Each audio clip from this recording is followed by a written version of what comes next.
Bahadur Singh ji ढपाली SGPC Amritsar तो साढ़े को पहुँचे हैं। कल भी आप जी ने इन्हों सरवण किया है। अज लगभग सवा घंटे तक आप जी को कथा विचारा नाल निहाल करनगे। कल इन्होंने होली का विषय लिया सी। अज होले मेले ते आप जी को शक्ति नाल भगती दे नाल शक्ति जोड़नगे, संत नाल सिपाही जोड़नगे। वाहिगुरू जी का खालसा, वाहिगुरू जी की फतेह।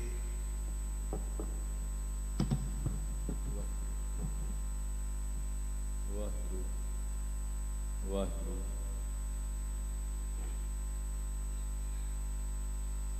वाहिगुरू वाहिगुरू वाहिगुरू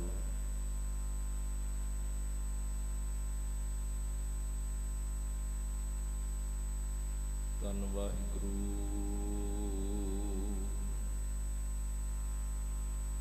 साहिब जियो।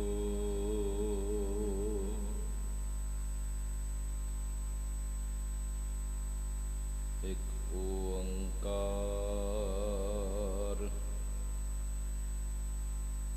सत नाम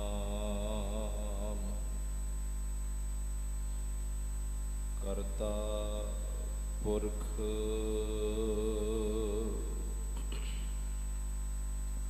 निरभौ निर्वैर अकाल मूरत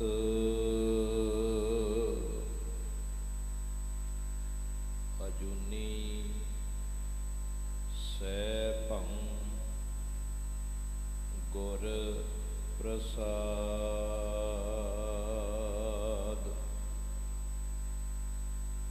आज हमारे बने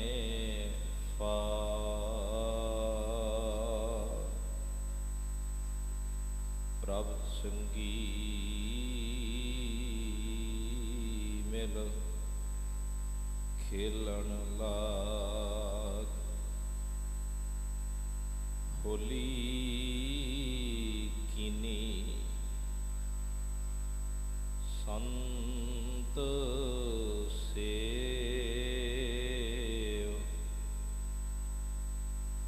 रंग लागा अत लाल दे।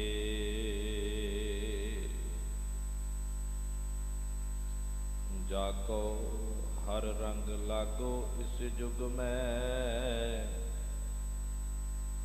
सो कहियत है सूरा। आत्म जिणै सकल वस ताकै, जाका सतगुर पूरा। जेता जियो पिंड सब तेरा,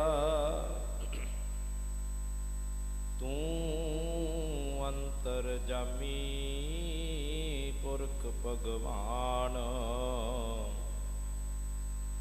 दासन दास कहे जन नानक,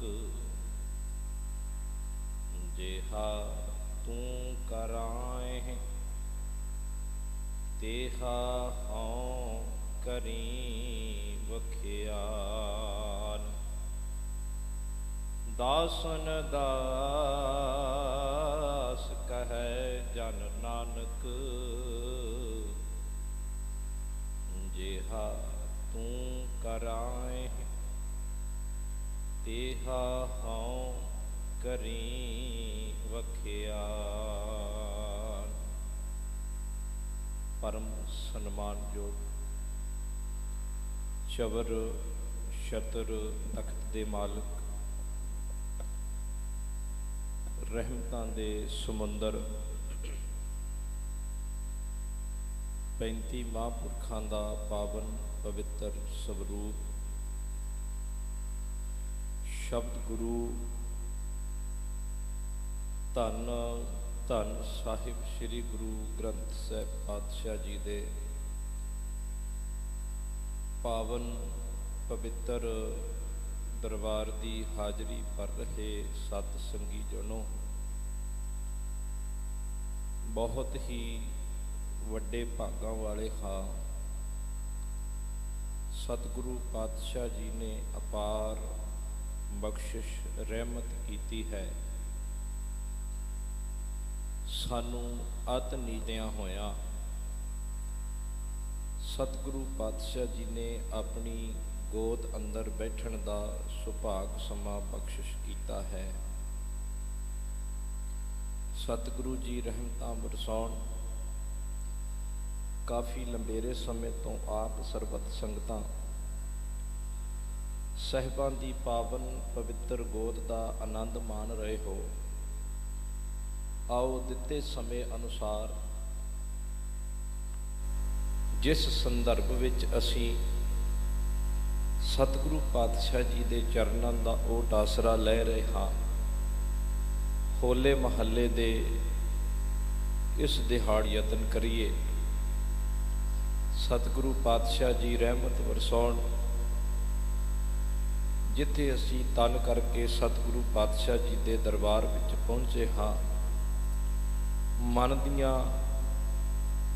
एकाग्रतावां सतगुरु पातशाह जी बख्श देन। सतगुरु पातशाह जी की कृपा और आप सरबत संगत की आशीष सदका अज आपां सतगुरु पातशाह जी दे वल्लों बख्शिश कीते हुए इस पावन उपदेश सतगुरु पातशाह जी की पावन बाणी के हुक्म नूं समझण का यतन करांगे। आरंभ विच बेनती कर देवां, भावें गला भी अज बहुता कोई साथ नहीं दे रहा, पर सतगुरु पातशाह जी रहमत वरसाउण। गुरु हरकृष्ण पातशाह जी कृपा कर देन। ये सारी विचार सतगुरु जी आप विच वरत के करवा लैण। आओ सतगुरु पातशाह जी तो लईए आसीस। गुरु घर की मर्यादा अनुसार सारी संगत इक्को बार गज के फतेह की अर्ज करो। वाहिगुरु जी का खालसा, वाहिगुरु जी की फतेह। बड़े प्यार सत्कार नाल भाई साहब होना पासों आप जी ने इलाही बाणी का कीर्तन सरवण किया। कल आपां सतगुरु गुरु अर्जन देव पातशाह जी दे एक पावन वचन दे विचों एक पहला बंद और रहाओ दे बंद की विचार नूं समझण दा यतन कीता सी। अज दी विचार नूं लड़ी दे विच परोण दे लई थोड़ा जिहा कल दे दीवान ते झात मारनी पएगी कि सानू सतगुरु पातशाह जी ने की समझाया। बसंत राग दे विच पंचम गुरदेव गुरु अर्जन देव पातशाह जी का पावन वचन असी साझा कीता सी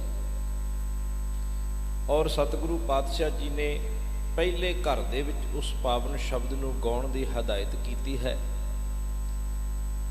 सतगुरु पातशाह जी ने संखेप मूल मंत्र एक ओंकार सतगुर प्रसाद दर्ज किया है, जिसका अर्थ है रब एक है, एक रस सर्व व्यापक है और उसनू मानण दे लई, उसनू जानण दे लई, उहदी बख्शिश लैण दे लई गुरु की कृपा दे पात्र होना अत जरूरी है।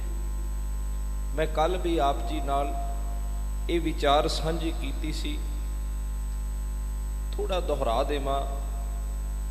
होली का त्यौहार लोग मनाउंदे ने खुशियां दे नाल, ते ये गल असीं कल भी साझी कीती सी। त्यौहार का मायना उहदी जिंदगी विच है जिहदी जिंदगी विच खुशी है, जिहदी जिंदगी विच खुशहाली है, वो किसी भी त्यौहार नूं मनाउणा चाहुंदा है और बड़े चाह ते उत्साह नाल मनाउंदा है। पर दूजे पासे प्यारिओ, जदों समाज के विरलाप नूं देखिया जाता है, जेकर कोई बंदा दुखी होवे ते ओनू समाज कवे भी साडे नाल त्यौहार दे विच सांझ पा। जिस तरह असीं खुशियां मना रहे हैं, बिल्कुल उस तरह तू भी खुश हो। वो कुछ पलों के लिए चेहरे तो मुस्करा के साडे विच शामिल हो जाएगा पर सच जाणिओ ਉਹਦੇ ਅੰਦਰ ਦਾ ਉਹ ਜਿਹੜਾ ਇਹ ਕਹਿ ਲਈਏ ਵੀ ਹਨੇਰਾ ਅੰਦਰ ਦਾ ਜਿਹੜਾ ਦੁੱਖ ਹੈ ਉਹ ਉਹਨੂੰ ਹਰ ਸਮੇਂ ਵਿਆਪਦਾ ਰਹਿੰਦਾ ਹੈ। ਕੱਲ ਵੀ ਮੈਂ ਤੁਹਾਡੇ ਨਾਲ ਇਹ ਬੇਨਤੀ ਸਾਂਝੀ ਕੀਤੀ ਸੀ, ਸਤਿਗੁਰੂ ਪਾਤਸ਼ਾਹ ਜੀ ਕਹਿੰਦੇ ਹੋਲੀ ਦਾ ਜਿਹੜਾ ਤਿਉਹਾਰ ਆ ਨਾ, ਇਹ ਆਉਂਦਾ ਬਸੰਤ ਰੁੱਤ ਦੇ ਵਿੱਚ, ਤੇ ਸਤਿਗੁਰੂ ਕਹਿੰਦੇ ਨਾਨਕ ਤਿੰਨਾ ਬਸੰਤ ਹੈ। ਮੈਂ ਬੇਨਤੀ ਕਰਾਂ, ਥੋੜਾ ਦੁਹਰਾ ਹੋਵੇਗਾ, ਲੜੀ ਜੋੜਨ ਲਈ ਤੁਹਾਡੇ ਧਿਆਨ ਵਿੱਚ ਬੇਨਤੀ ਰੱਖ ਰਿਹਾ। ਨਾਨਕ ਤਿੰਨਾ ਬਸੰਤ ਹੈ, ਜਿਨ ਘਰ ਵਸਿਆ ਕੰਤ, ਉਹਨਾਂ ਦੀ ਜ਼ਿੰਦਗੀ ਵਿੱਚ ਬਸੰਤ ਹੈ, ਉਹਨਾਂ ਦੀ ਜ਼ਿੰਦਗੀ ਵਿੱਚ ਹਰਿਆਵਲ ਹੈ, ਜਿਨ੍ਹਾਂ ਦੇ ਹਿਰਦੇ ਵਿੱਚ ਆ ਪਤੀ ਪਰਮਾਤਮਾ ਸਤਿਗੁਰੂ ਵਸਿਆ ਹੋਇਆ। ਨਹੀਂ ਤਾਂ ਸਤਿਗੁਰੂ ਕਹਿੰਦੇ ਬਾਹਰੀ ਤੌਰ ਤੇ ਕੁਝ ਪਲਾਂ ਲਈ ਹੱਸਦਾ ਦਿਖੇਗਾ, ਬਹੁਤ ਸਾਰੇ ਲੋਕ ਐਸੇ ਦੇਖਣਗੇ ਚਿਹਰੇ ਤੋਂ ਬੜੇ ਉਹ ਲੱਗਣਗੇ ਵੀ ਇਹ ਖੁਸ਼ ਨੇ, ਪਰ ਸਤਿਗੁਰੂ ਕਹਿੰਦੇ ਜਿਨ੍ਹਾਂ ਦੇ ਕੰਤ ਪਹਿਲਾਂ ਹੀ ਦਿਸ਼ਾਪੁਰੀ ਭਾਵ ਜਿਹੜੇ ਪਹਿਲਾਂ ਹੀ ਆਪਣੇ ਪਤੀ ਤੋਂ ਕਿਨਾਰਾ ਕਰੀ ਬੈਠੇ ਆ, ਸਤਿਗੁਰੂ ਕਹਿੰਦੇ ਸੇ ਅਹਨਸ ਫਿਰੈ ਜਲੰਤ, ਉਹ ਦਿਨ ਰਾਤ ਜਲਦੇ ਪਏ ਨੇ। ਮੈਂ ਇਸ ਬੇਨਤੀ ਨੂੰ ਸਮਝਾਉਣ ਦੇ ਲਈ ਇੱਕ ਛੋਟੀ ਜੀ ਤੁਹਾਡੇ ਨਾਲ ਇਤਿਹਾਸਕ ਗਾਥਾ ਸਾਂਝੀ ਕਰਾਂ।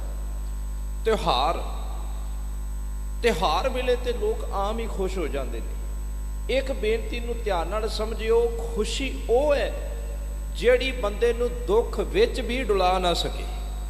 ਖੁਸ਼ ਉਹਨੂੰ ਮੰਨਿਆ ਜਾ ਸਕਦਾ ਹੈ ਜਿਹੜਾ ਦੁੱਖ ਆਉਣ ਤੋਂ ਬਾਅਦ ਵੀ ਉਸ ਨਿਰੰਕਾਰ ਦੇ ਸ਼ੁਕਰਾਨੇ ਵਿੱਚ ਜੁੜਿਆ ਰਹੇ। ਧੰਨ ਗੁਰੂ ਨਾਨਕ ਪਾਤਸ਼ਾਹ ਜੀ ਦਾ ਇੱਕ ਸਿੱਖ ਸੰਗਲਾਦੀਪ ਦੀ ਧਰਤੀ ਤੇ ਜਾਂਦਾ, ਜਿਹਨੂੰ ਅਸੀਂ ਸ਼੍ਰੀਲੰਕਾ ਕਹਿੰਦੇ ਹਾਂ ਜੀ। ਉੱਥੇ ਗਿਆ, ਉੱਥੋਂ ਦੇ ਰਾਜੇ ਵੱਲੋਂ ਕੁਝ ਹਦਾਇਤਾਂ ਨੇ, ਜਿਹੜਾ ਵੀ ਉਸ ਰਾਜੇ ਦੀਆਂ ਹਦਾਇਤਾਂ ਨੂੰ ਨਹੀਂ ਮੰਨਦਾ ਉਹਨੂੰ ਐਲਕਾਰ ਫੜ ਕੇ ਸਜ਼ਾ ਦਿੰਦੇ ਨੇ। ਬਿਲਕੁਲ ਇਸੇ ਤਰ੍ਹਾਂ ਹੋਇਆ। ਇਹ ਵਪਾਰੀ ਸਿੱਖ ਹੈ, ਗੁਰੂ ਨਾਨਕ ਪਾਤਸ਼ਾਹ ਜੀ ਦਾ ਵਪਾਰ ਕਰਨ ਲਈ ਗਿਆ। ਹੁਣ ਉੱਥੇ ਜਾ ਕੇ ਜਿਹੜਾ ਉਸ ਸਮੇਂ ਦਾ ਤਿਉਹਾਰ ਮਨਾਇਆ ਜਾ ਰਿਹਾ, ਜਿਹੜਾ ਉਸ ਸਮੇਂ ਦਾ ਮਾਹੌਲ ਹੈ, ਉਹਦੇ ਵਿੱਚ ਇਹ ਸ਼ਰੀਕ ਨਾ ਹੋਇਆ। ਰਾਜੇ ਵੱਲੋਂ ਹੁਕਮ ਹੋਇਆ ਕਿ ਇਸ ਪੁਰਸ਼ ਨੂੰ ਫੜ ਕੇ ਜੇਲ੍ਹ ਦੇ ਵਿੱਚ ਕੈਦਖਾਨੇ ਵਿੱਚ ਪਾ ਦਿੱਤਾ ਜਾਵੇ। ਹੁਣ ਕੈਦਖਾਨੇ ਵਿੱਚ ਪਾਇਆ। ਇੱਕ ਮਿੰਟ ਲਈ ਸੋਚ ਕੇ ਦੇਖਿਓ, ਅਸੀਂ ਤੇ ਘਰਾਂ ਦੇ ਵਿੱਚ ਆਰਾਮ ਦੀ ਜ਼ਿੰਦਗੀ ਬਤੀਤ ਕਰਦੇ ਹਾਂ।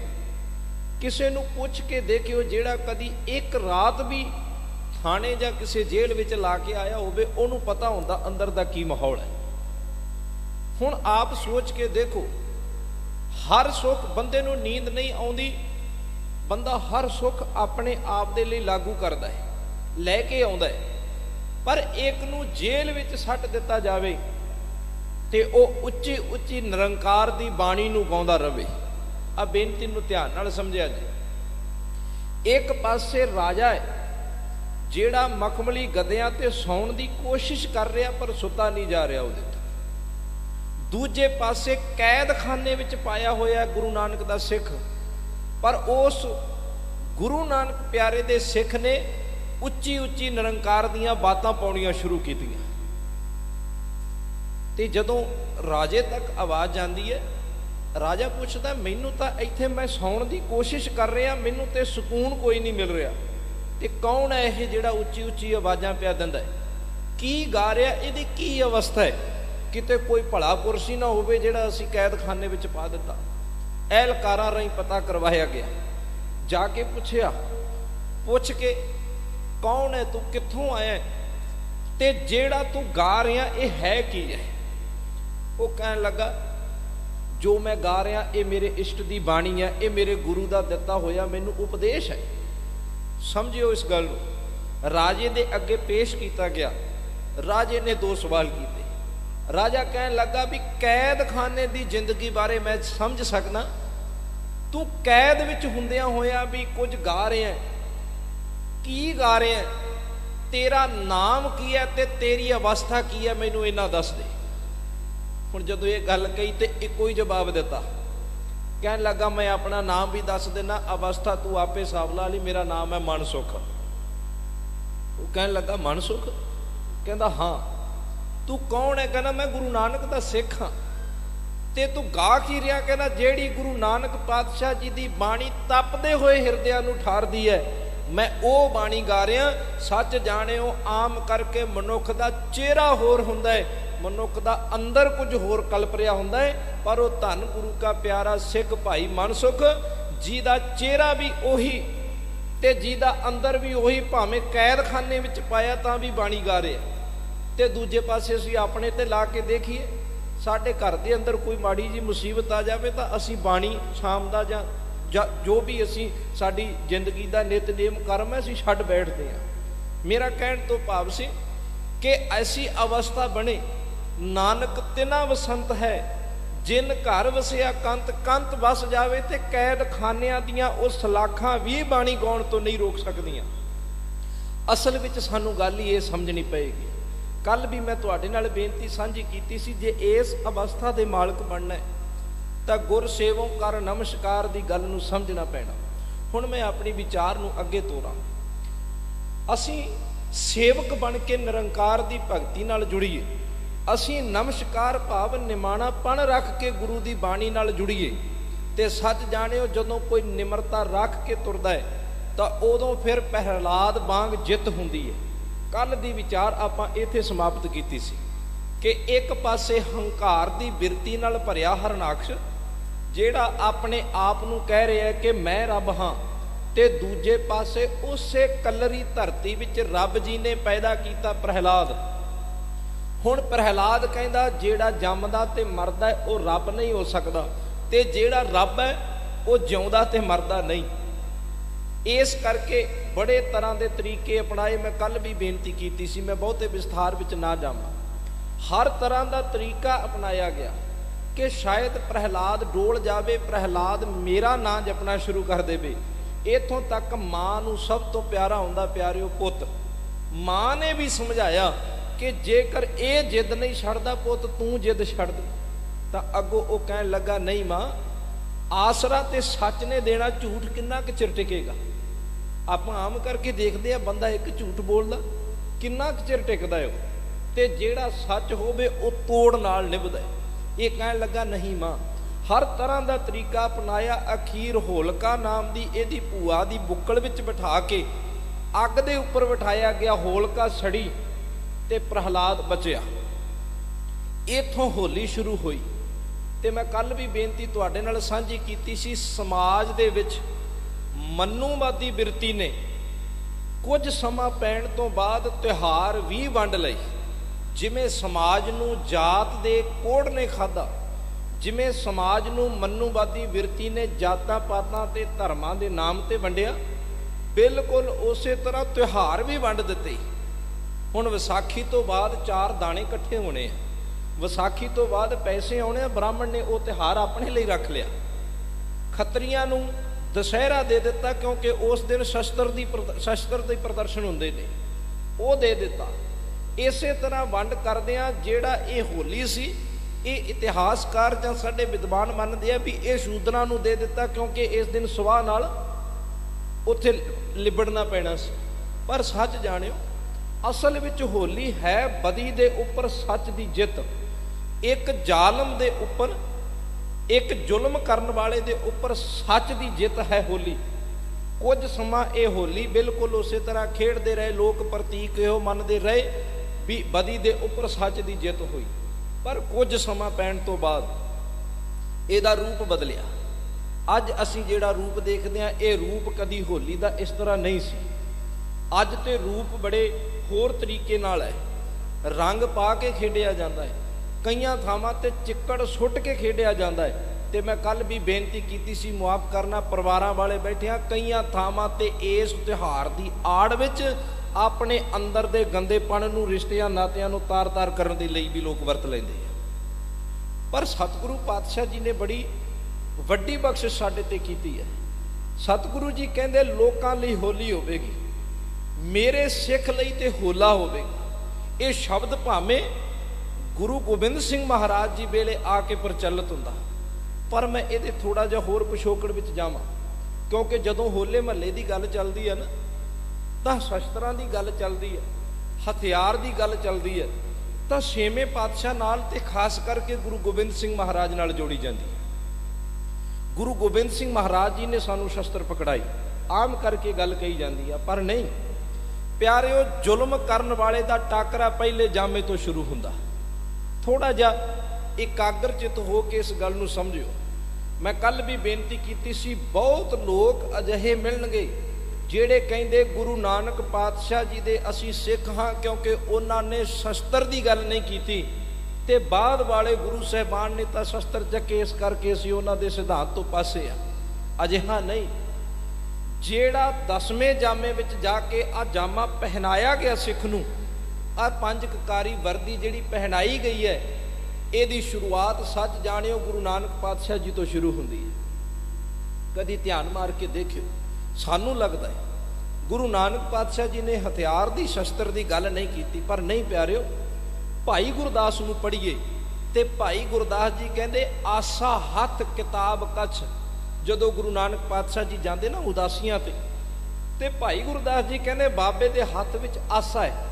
आसा का अर्थ हुंदा है सोटा, ते बाबे ने सोटा, गुरु नानक पातशाह जी की इन्नी ज़्यादा उम्र नहीं कि गुरु नानक पातशाह जी नूं सोटे का कोई सहारा लैके तुरना पैंदा होवे, नहीं। सतगुरु पातशाह जी ने उस समय के मुताबिक अपने कोल सोटे नूं हथियार के तौर पर रखिया होया। भाई गुरदास जी की वार विच लिखिया आसा हथ किताब कछ, बाबे ने जेड़ी बाणी जेड़े भी भगत तो जां उहदे अगे पैरोकारां तो एकत्र कीती, वो भी संभाल के रखी। एक इशारा तो सानू इत्थे मिल गया कि गुरु नानक पातशाह जी तो ही हथियार भाव शस्त्र रखण दी साडे अंदर ये जिहड़ी प्रती ये चली हुई है। मैं इत्थे ही बस ना करा। गुरु नानक पातशाह हथियार का हुण मतलब की है? हथियार का अर्थ है कि जिस बंदे दे कोल हथियार होवेगा ना, ओदी गर्ज इन्नी हुंदी है, ओदी दहाड़ इन्नी हुंदी है, ਜਿਹੜੇ लोग धार्मिक तौर पर ਜਾਂ समाजिक तौर पर लोगों की लुੱਟ कर रहे होण, उन्हां नूं भाजणा पैंदियां। भाई गुरदास ने गुरु नानक पातशाह जी के लिए ही शब्द वरतिया। जदों गुरु नानक पातशाह जी के लिए भाई गुरदास जी कहते कि गुरु नानक जी ने इस संसार विच झात मार के देखी, संसार वल जदों तक के देखिया कि इत्थे धार्मिक ते समाजिक लोग ते राजे लोग गरीबां दा निमाणियां दा शोषण पे करते हैं, ते भाई गुरदास जी कहते गुरु नानक पातशाह एक शेर की तरह दहाड़ मारते ने, गरजते ने, ते बाकी जिन्ने भी इथों दे पुरोहित जां राजे सी वो मिर्गां दीयां डारां वांग भज जाते हैं। ये गुरु नानक पातशाह जी की गरज है। जदों गुरु नानक पातशाह के सामने आके बाबर खलो जाता है, जिथों दी बाबर लंघ जाता सी जां जिधर आउण दी गल चलदी सी, ਤਾਂ ਉੱਥੋਂ ਦੇ ਜਿਹੜੇ ਲੋਕ ਉਸ ਸਮੇਂ ਜਿਹੜੇ ਵੀ ਕਿਸੇ ਵੀ ਖਿੱਤੇ ਤੇ ਕਾਬਜ ਸਾਨੂੰ ਛੱਡ ਕੇ ਭੱਜਣਾ ਸ਼ੁਰੂ ਕਰ ਦਿੰਦੇ ਸੀ। ਇੰਨਾ ਉਹਦਾ ਡਰ ਪੈ ਚੁੱਕਾ ਸੀ। ਪਰ ਉਹ ਧੰਨ ਗੁਰੂ ਨਾਨਕ ਪਾਤਸ਼ਾਹ ਜੀ ਦੀ ਗਰਜ ਸੀ। ਜਦੋਂ ਗੁਰੂ ਨਾਨਕ ਪਾਤਸ਼ਾਹ ਦੇ ਸਾਹਮਣੇ ਬਾਬਰ ਆਇਆ ਤੇ ਮੇਰੇ ਬਾਪੂ ਨੇ ਕਿਹਾ ਤੂੰ ਬਾਬਰ ਨਹੀਂ ਤੂੰ ਜਾਬਰ ਹੈ। ਇਹ ਗਰਜ ਸੀ ਗੁਰੂ ਨਾਨਕ ਪਾਤਸ਼ਾਹ ਜੀ ਦੀ। ਇੱਥੇ ਹੀ ਬਸ ਨਹੀਂ ਹੋਈ। ਗੁਰੂ ਨਾਨਕ ਨੇ ਜਦੋਂ ਜਦੋਂ ਵੀ ਜਿੱਥੇ ਜਿੱਥੇ ਜਾ ਕੇ, ਭਾਵੇਂ ਉਹ ਧਾਰਮਿਕ ਲੋਕ ਹੋਣ, ਭਾਵੇਂ ਉਹ ਰਾਜਨੀਤਿਕ ਲੋਕ ਹੋਣ, ਗੁਰੂ ਨਾਨਕ ਬਾਬੇ ਨੇ ਜਾ ਕੇ ਜ਼ੁਲਮ ਕਰਨ ਵਾਲਿਆਂ ਦੀ ਜੜ ਪੱਟੀ ਹੈ। ਇਹ ਹੋਲਾ ਮਹੱਲਾ ਪ੍ਰਤੀਕ ਹੀ ਇਸ ਗੱਲ ਦਾ ਹੈ। ਜੇਕਰ ਗੁਰੂ ਨਾਨਕ ਪਾਤਸ਼ਾਹ ਜੀ ਨੂੰ ਲੱਗਿਆ ਪਾਂਡੇ ਜਗਨਨਾਥਪੁਰੀ ਦੇ ਅੰਦਰ ਲੋਕਾਂ ਦੀ ਲੁੱਟ ਪਏ ਕਰਦੇ, ਤੇ ਬਾਬੇ ਨੇ ਉੱਥੇ ਜਾ ਕੇ ਗੱਲ ਸਮਝਾਈ, ਭਲਿਓ ਆ ਦੀਵਿਆਂ ਵਿੱਚ ਤੇਲ ਵਾਲ ਕੇ ਕਿਹਦੀ ਆਰਤੀ ਪਏ ਕਰਦੇ ਹੋ? ਜਰਾ ਧਿਆਨ ਤੇ ਮਾਰ ਕੇ ਦੇਖੋ, इस पूरी समुची कायनात दे अंदर उस मालिक की आरती ही तो हो रही है। गगन में थाल रव चंद दीपक बने, रोज असी पढ़ते हैं। जे किते बाबे नूं लग्या हरिद्वार की धरती ते लुट हो रही है, हरिद्वार की धरती ते भोले भाले मजलूम लोगों के उपर धार्मिक तौर पर अत्याचार हो रहा है, तो बाबे ने जाके उत्थे भी लहिंदे नूं पानी दिता। तो मैं एक इशारा तुहानूं होर दे देवां, धन गुरु नानक पातशाह जी ने लहिंदे नूं पानी दिता। ये गर्ज तो है ही है, पर इतों मैसेज भी बड़ा बड़ा मिलता। गुरु नानक ने लोगों नूं गल समझाई, भलियो समाज दे विच चढ़दे नूं ते हर एक सलाम करदा है, जिहड़ा डिग्गिया नमाना ते निताना होवे ओदी बांह केवल गुरु नानक फड़दा। ये गल साडे अंदर भी आ जानी चाहिए है। ये नहीं कि असी गुरु नानक दे सिख होइए, असी गुरु नानक पातशाह जी की बाणी पढ़न वाले होइए, असी गुरु नानक पातशाह जी नूं 2 टाइम नमस्कार करन वाले होइए, ਤੇ ਸਾਡੇ ਸਾਹਮਣੇ ਕੋਈ ਕਿਸੇ ਦੀ ਇੱਜ਼ਤ ਪੱਤ ਲੁੱਟਦਾ ਹੋਵੇ ਤੇ ਅਸੀਂ ਚੁੱਪ ਕਰਕੇ ਬੈਠ ਜਾਈਏ, ਇਹ ਸਾਨੂੰ ਨਹੀਂ ਸਿਖਾਇਆ। ਜਾਂ ਸਾਡੇ ਸਾਹਮਣੇ ਅਸੀਂ ਕਹੀਏ ਵੀ ਇਹ ਤਾਂ ਕਿਸੇ ਦੇ ਨਾਲ ਧੱਕਾ ਹੋ ਰਿਹਾ, ਅਸੀਂ ਕੀ ਲੈਣਾ। ਗੁਰੂ ਨਾਨਕ ਬਾਬਾ ਜੀ ਕਹਿੰਦੇ ਨਹੀਂ, ਇਹ ਤੇ ਤੂੰ ਵੀ ਬਰਾਬਰ ਦਾ ਦੋਸ਼ੀ ਹੋਵੇਗਾ।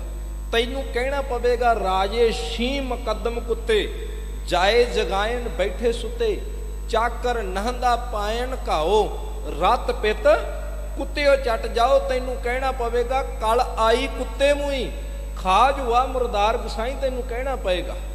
ਗੁਰੂ ਨਾਨਕ ਬਾਬਾ ਜੀ ਕਹਿੰਦੇ ਜੇ ਤੇਰੇ ਸਾਹਮਣੇ ਤੂੰ ਧਰਮ ਦੇ ਕੱਪੜੇ ਪਾਏ, ਤੂੰ ਆਪਣੇ ਆਪ ਨੂੰ ਧਰਮੀ ਹੋਣ ਦਾ ਲੈਬਲ ਲਵਾ ਕੇ ਬੈਠਾ, ਜੇ ਤੇਰੇ ਸਾਹਮਣੇ ਕੋਈ ਕਿਸੇ ਦਾ ਹੱਕ ਖਾ ਰਿਹਾ ਤੇ ਗੁਰੂ ਨਾਨਕ ਬਾਬਾ ਜੀ ਕਹਿੰਦੇ ਤੂੰ ਸ਼ਬਦ ਦਾ ਤੀਰ, ਸ਼ਬਦ ਦਾ ਬਾਣ ਐਸਾ ਮਾਰ, ਉੱਥੇ ਉੱਚੀ ਤੇ ਗਰਜਮੀ ਆਵਾਜ਼ ਵਿੱਚ ਤੇਰਾ ਕਹਿਣਾ ਬਣਦਾ ਹੈ। ਜੋ ਸਤਿਗੁਰੂ ਗੁਰੂ ਨਾਨਕ ਪਾਤਸ਼ਾਹ ਜੀ ਨੇ ਆਪਣੀ ਬਾਣੀ ਵਿੱਚ ਕਿਹਾ, ਹੱਕ ਪਰਾਇਆ ਨਾਨਕਾ ਉਸ ਸੂਰ ਉਸ ਗਾਏ। ਗੁਰੂ ਨਾਨਕ ਪਾਤਸ਼ਾਹ ਜੀ ਨੇ ਸਾਨੂੰ ਇਹ ਗੱਲ ਸਮਝਾਈ ਸੱਜਣਾ, ਜਿੱਥੇ ਵੀ ਕਿਤੇ ਮਜ਼ਲੂਮ ਨਾਲ ਧੱਕਾ ਹੋ ਰਿਹਾ ਤਾਂ ਤੈਨੂੰ ਉੱਥੇ ਜਾਂ ਆਪਣੀ ਆਵਾਜ਼, ਆਪਣੇ ਬੋਲ, ਆਪਣੀ ਬਾਣੀ ਦੇ ਤੀਰ ਚਲਾਉਣੇ ਪੈਣਗੇ। ਤੇ ਜੇ ਕਿਤੇ ਲੋੜ ਪਈ ਤੇ ਫਿਰ ਸੱਜਣਾ ਤੈਨੂੰ ਜੋ ਜਾਇਜ਼ ਉਸ ਸਮੇਂ ਦਾ, ਮੈਂ ਖਾਸ ਕਰਕੇ ਬੇਨਤੀ ਕਰਾਂ ਇਸ ਗੱਲ ਨੂੰ ਧਿਆਨ ਨਾਲ ਸਮਝਿਓ, ਜੋ ਉਸ ਸਮੇਂ ਦਾ ਧਾੜ ਵੀ ਤੇਰੇ ਉੱਪਰ ਚੜ ਕੇ ਆਵੇਗਾ, ਉਹਦਾ ਡਟਵਾਂ ਮੁਕਾਬਲਾ ਤੇਰੇ ਲਈ ਕਰਨਾ ਅਤ ਜ਼ਰੂਰੀ ਹੋਵੇਗਾ। ਬੜੇ ਲੋਕ ਕਹਿੰਦੇ ਗੁਰੂ ਨਾਨਕ ਨੇ ਗੱਲ ਨਹੀਂ ਕੀਤੀ। ਨਹੀਂ, ਗੁਰੂ ਨਾਨਕ ਪਾਤਸ਼ਾਹ ਜੀ ਦਾ ਧਰਮ ਕੋਈ ਗਾਂਧੀਵਾਦੀ ਧਰਮ ਨਹੀਂ ਕਿ ਜਿਵੇਂ ਗਾਂਧੀ ਨੇ ਕਿਹਾ ਸੀ ਵੀ ਜੇ ਇਧਰਲੀ ਗੱਲ ਤੇ ਕੋਈ ਸੱਜੀ ਤੇ ਚਪੇੜ ਮਾਰ ਗਿਆ ਤੇ ਖੱਬੀ ਅੱਗੇ ਕਰ ਦੋ। ਨਹੀਂ, ਗੁਰੂ ਨਾਨਕ ਪਾਤਸ਼ਾਹ ਜੀ ਦੀ ਬਾਣੀ ਵਿੱਚੋਂ ਤੁਹਾਡੇ ਨਾਲ ਇੱਕ ਗੱਲ ਸਾਂਝੀ ਕਰਨ ਲੱਗਾ। ਗੁਰੂ ਨਾਨਕ ਪਾਤਸ਼ਾਹ ਜੀ ਦੀ ਬਾਣੀ ਵਿੱਚ ਇੱਕ ਸ਼ਬਦ ਆਉਂਦਾ, ਮੂਰਖ ਹੈ ਨਾਲ ਨਾ ਲੁੱਝੀਐ। ਮੈਂ ਕਿਸੇ ਵਿਦਵਾਨ ਸੱਜਣ ਦੇ ਬੜੇ ਪਿਆਰੇ ਬੋਲ ਸੁਣੇ। ਉਹ ਕਹਿੰਦੇ ਗੁਰੂ ਨਾਨਕ ਪਾਤਸ਼ਾਹ ਜੀ ਕਹਿੰਦੇ ਵੀ ਮੂਰਖ ਨਾਲ ਲੁੱਝਣਾ ਨਹੀਂ ਚਾਹੀਦਾ। ਭਾਵ ਜੇ ਕੋਈ ਮੂਰਖ ਪ੍ਰਾਣੀ ਤੁਹਾਡੇ ਨਾਲ ਬੋਲ ਬੁਲਾਰਾ ਕਰਦਾ ਹੈ ਤੇ ਸਤਿਗੁਰੂ ਪਾਤਸ਼ਾਹ ਜੀ ਕਹਿੰਦੇ ਉਹਦੇ ਨਾਲ ਮੱਥਾ ਖਪਾਈ ਨਾ ਕਰੋ, ਉਹਦੇ ਨਾਲ ਸਿਰ ਅਡਾਉਣ ਦਾ ਕੋਈ ਫਾਇਦਾ ਨਹੀਂ, ਚੁੱਪ ਕਰਕੇ ਪਾਸੇ ਦੀ ਲੰਘ ਜਾਓ। ਆਪ ਚੁੱਪ ਕਰਕੇ ਬੈਠੋ, ਕਾਹਦੇ ਲਈ એનર્ਜੀ ਵੇਸਟ ਕਰਨੀ ਹੈ। ਪਰ ਸਤਿਗੁਰੂ ਪਾਤਸ਼ਾਹ ਜੀ ਇੱਕ ਥਾਂ ਤੇ ਹੋਰ ਮੂਰਖ ਦੀ ਗੱਲ ਕਰਦੇ ਆ। ਜਦੋਂ ਕਿਸੇ ਨੇ ਇਹ ਗੱਲ ਪੁੱਛੀ, ਸਤਿਗੁਰੂ ਪਾਤਸ਼ਾਹ ਜੇ ਮੂਰਖ ਸਾਡੇ ਨਾਲ ਆ ਕੇ ਆਡਾ ਲਾਉਂਦਾ ਹੈ, ਜੇ ਮੂਰਖ ਸਾਡੇ ਨਾਲ ਆ ਕੇ ਬੋਲ ਬੁਲਾਰਾ ਕਰਦਾ, ਗੁਰੂ ਨਾਨਕ ਪਾਤਸ਼ਾਹ ਕਹਿੰਦੇ ਮੂਰਖ ਹੈ ਨਾਲ ਨਾ ਲੁੱਝੀਆ, ਚੁੱਪ ਕਰਕੇ ਲੰਘ ਜਾ।